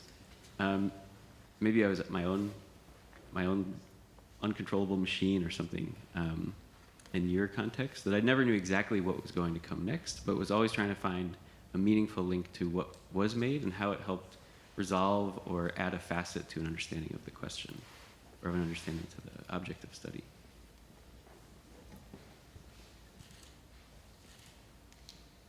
And maybe, Jonathan, does the responsibility of the thing you're representing guide then your decision? I mean, the bird wing still ended as a bird wing. You recognize that image in the end. Yeah, I mean, I think it had to be a bird wing.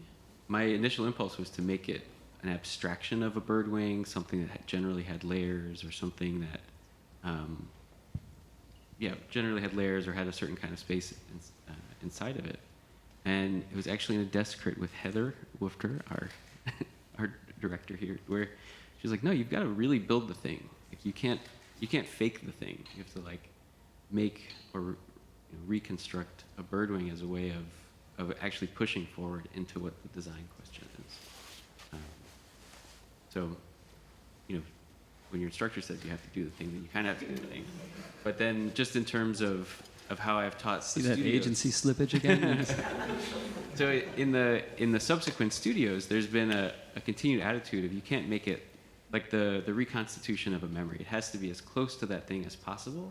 It can't be like the memory, or you have to, as the designer, take very seriously that you're in control of the representation and projecting a certain image or a certain atmosphere that no one else can really do. You're the sole expert.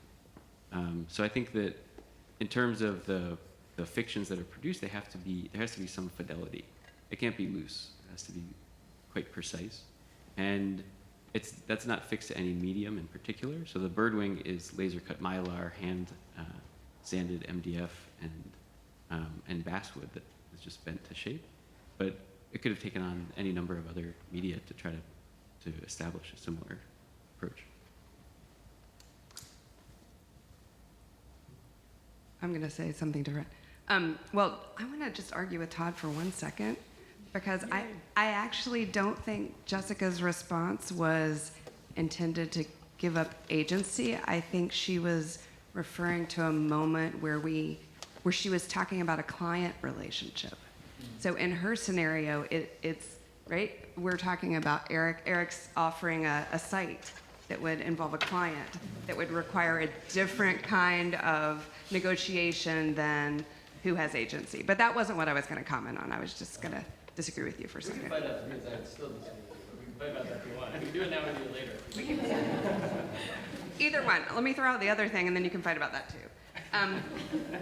And so Tim broke the seal on the political question, referring to the election, or something related to politics in the future, with the comment about rugged individualism. But that, to me, brings up the whole question of one person's fiction being another person's reality, or vice versa, one person's reality being another person's fiction. And the point of all this is to be on this like fictional reality spectrum. So one of the things I'm interested in is in the scope of the current conditions that we live in, is there any kind of responsibility to the truth? And of course, truth is as gray as reality in fiction, but do we owe any kind of responsibility to the truth? And I think you just responded, Jonathan, by saying precision was your truth, right? It wasn't the narrative that was true or the object that was true, but precision was your truth. So I'm kind of interested in where truth is solid in each of these and how fiction latches onto that truth.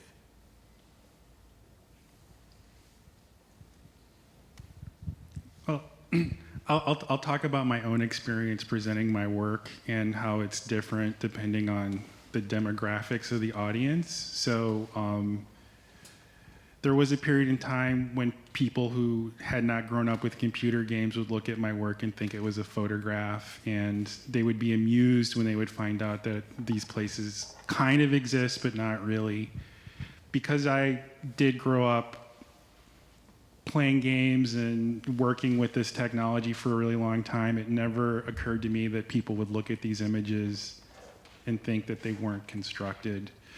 And then there's a sort of subset of arguments I get into with people, like in Philadelphia, for instance, who say, like, this doesn't really look like Philadelphia. Like, but that comment is more about, I'm presenting a science fiction version or a Mad Max vision of Philadelphia.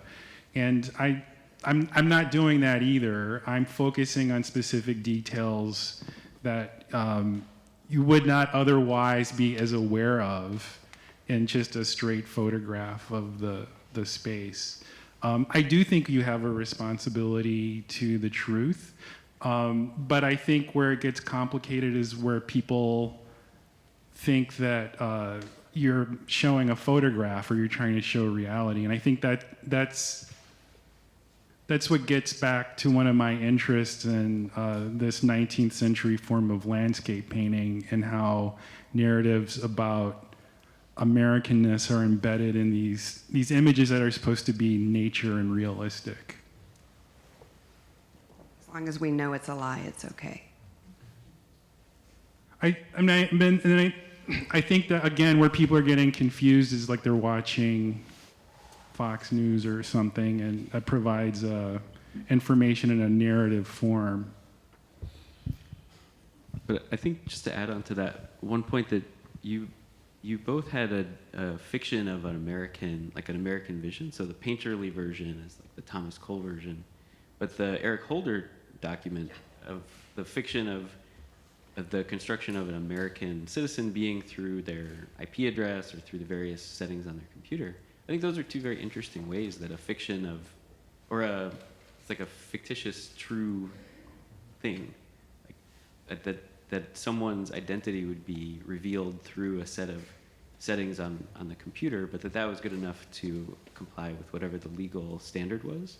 And in the few images that I showed at the beginning from the New York Times, those revealed a story where it was, if you were looking for the emails from one person, you would inadvertently collect 500 million other emails.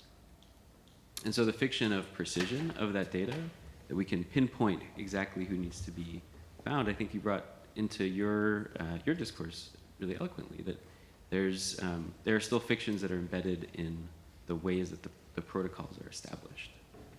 I think we're getting quite loose with the term fiction at this point. And I think I try to stay away from truth too, particularly when you capitalize it, which it sounds like that T is starting to capitalize. Because I'm just joining the word nature. Nature doesn't exist. It doesn't, and I think all these projects prove it. I mean, nature doesn't exist until it has been constructed as such by culture, right? It can't exist until culture comes along to stand against it. So let's not go down that rabbit hole. But the fiction question, I mean, there's a difference between fiction and lying, for instance, which I think making that distinction would be important in this conversation. Thinking about the motivations of storytelling, I think, is important, right? So the work that a novel does in the world versus the work that a bedtime story does in the world. You know, I mean, I think that we're being a little looser than we probably should be in the way that we're using those. So, I mean, I think back, Richard Rorty's book, Contingency, Irony, and Solidarity, which is all about it. Like, how do we construct community in a world that has no truth in it, right? Which I think should be required reading for this panel in some ways. But Rorty does an interesting thing. The only way you can do it is consensus. So you can't establish truth, but you can establish law. And law is established by consensus, and it's messy and dirty, and you never can really, it's always a kind of work in progress. But to kind of elaborate his point, he looks at, he's like, usually we go to philosophy to help underwrite law. And for him, the project is how do we become good liberal citizens, which is how do we lessen the amount of cruelty in the world. And we usually go to philosophy for that, and truth kind of drags along. He's like, if you look at the big philosophers, Nietzsche, Heidegger, Derrida, I think are the three that he looks at in the book, It's like they don't do a good job of that. It's like, but then if we look at novelists, and he looks at Nabokov and Orwell and somebody else who I can't remember right now, and he says that fiction actually does a better job of modeling behavior for citizens than philosophy because it has a pre-existing relationship to the slipperiness of truth, you know. And so somewhere in Rorty's flipping of the hierarchy between kind of politically active philosophy and supposedly autonomous, aesthetically driven fiction is interesting, because then he goes back and the philosophy becomes really interesting as autonomous discourse. That Derrida is interesting not because he's doing any real political work, but because he's a lot of fun, you know, and that Nabokov becomes really interesting not because he's such an incredible wordsmith, which he is, but also because he's modeling with incredible like devastating precision the results of cruelty from the point of view of the perpetrator, whereas Orwell does it from the point of view of the victim. And so I think all of these works are in their construction of the social impact of the work. There's something in there like that they're, you know, I think most of us were trained in a world that we took more from philosophy than we did from fiction. But in this, there's a kind of working on both sides of that divide. I mean, I'm not being quite as precise as I'd like to be right now, but you see where I'm going with that. I think these are much more complicated questions, and to just have fiction be the kind of grab bag for anything that is not fact. Well, can we, is a little too broad, I think. Without letting go of truth, or let's say not capital T truth or something like this, but I mean, we talk about fakes. I mean, fake is in our vocabulary in a sort of political way, of course, in the past 10 years. Deep fakes in video is kind of the end of images in some degree. I mean, deep fakes being that no human can distinguish the real image from not. You have to, the only animal that can do it, they put cathodes on like rabbit brains or something. And the flickering of the rabbit can detect whether or not an image has been doctored. Something like that's the only mechanism that we have to tell a truth from a fake or a fiction. Yeah. If we go into fiction, you know, so if we go into something like the word models, the word model is auto-antonymic. It's a word that means itself and its opposite. It means real and it also means fake, right? So, you know, it's not one or the other. The reality is also its possibility to be faking at the same time, and that's its power. It's not something you would select against. It's something that you might try to drive up that relationship. So, I don't know. I mean, without giving up the possibility of talking about, let's say, truthfulness in terms of something that happened, if we're talking about the Harriets that Jonathan brought up, we need to know the kind of truthfulness to a situation. Not capital T truth. And then when we're talking about fake, there needs to be some accountability for not even calling, I mean, I think you're right with calling it, not right. I think it's very interesting to sort of distinguish between fiction and, you know, the lyric essay was a genre of creative writing that started about 10 years ago. It's a creative, nonfiction writing form that borrows its poetry and prose processes in a kind of exaggeration of the truth to make the nonfiction more palpable and to sink in better. So, I mean, maybe it's we add to fiction another kind of genre of what we're talking about, but somehow to give up the fakes and to give up this kind of conversation of truth seems to empower a mechanism that we sort of don't have any tools against anyway right now. I mean, we're the tools of the ability to distinguish between this and that, and that vagueness is productive if you're making an art image. It's supposed to maybe, I don't want to say art image because I think that sounds like I'm sort of making something oppositional, but I mean the power of the image to sort of be accountable maybe for something that has happened and have a translatability. There is a correspondence to the act or the story or the teller or the salt or something that allows us to discern that truthfulness or that fakeness in some sense? Because I would say there was quite a bit of accountability to methods, right? I mean, regardless of how artificial, technological the methods might be, there's an extreme accountability here to the methodological process. Yeah, we talked a lot about that this morning. Oh. to repeat. I agree. For those of you who are here. But I think that is a kind of reliability to a very specific system that, you know, no one who works in those ways would get up here and say, like, I don't really know what happened. I mean, one time I pressed the button this way, one time I pressed the button that way. Like, that's not how you were all working. You're all working in very specific ways. Unless you're using the Monte Carlo method. It's very specific. It's very specific.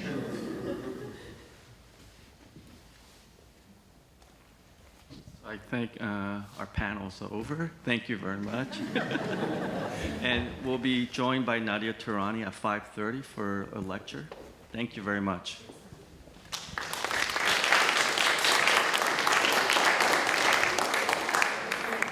We also have reception now in the Milton Lake Art Museum, right? At 4:30, so you're welcome to come. That's right next door. Again, I hope you'll explore the whole campus. Remember the parking garage. But I also want to mention just a couple things. The Art on Campus program, the newest piece someone has been asked about is the Daniel Graham that's right in front, so that's a great experience to have. As you go into the expanded Milton Lake Kemper Art Museum, that building was designed by Kamiko Maki in 2006, so that was actually right at the moment when the Sam Fox School opened. And now it hasn't been expanded, so you're going to see the expanded museum. So this building and the museum and all of this expansion was from design to execution and build out was 3 years. So just to get an idea of the scope, but as you go through, you also see a great new permanent work by Thomas Saraceno in the lobby as well. So enjoy the museum. This has been a great day so far. We have Nadir getting ready for his talk back there. You ready? Almost. So enjoy the museum and congratulations on all the sessions.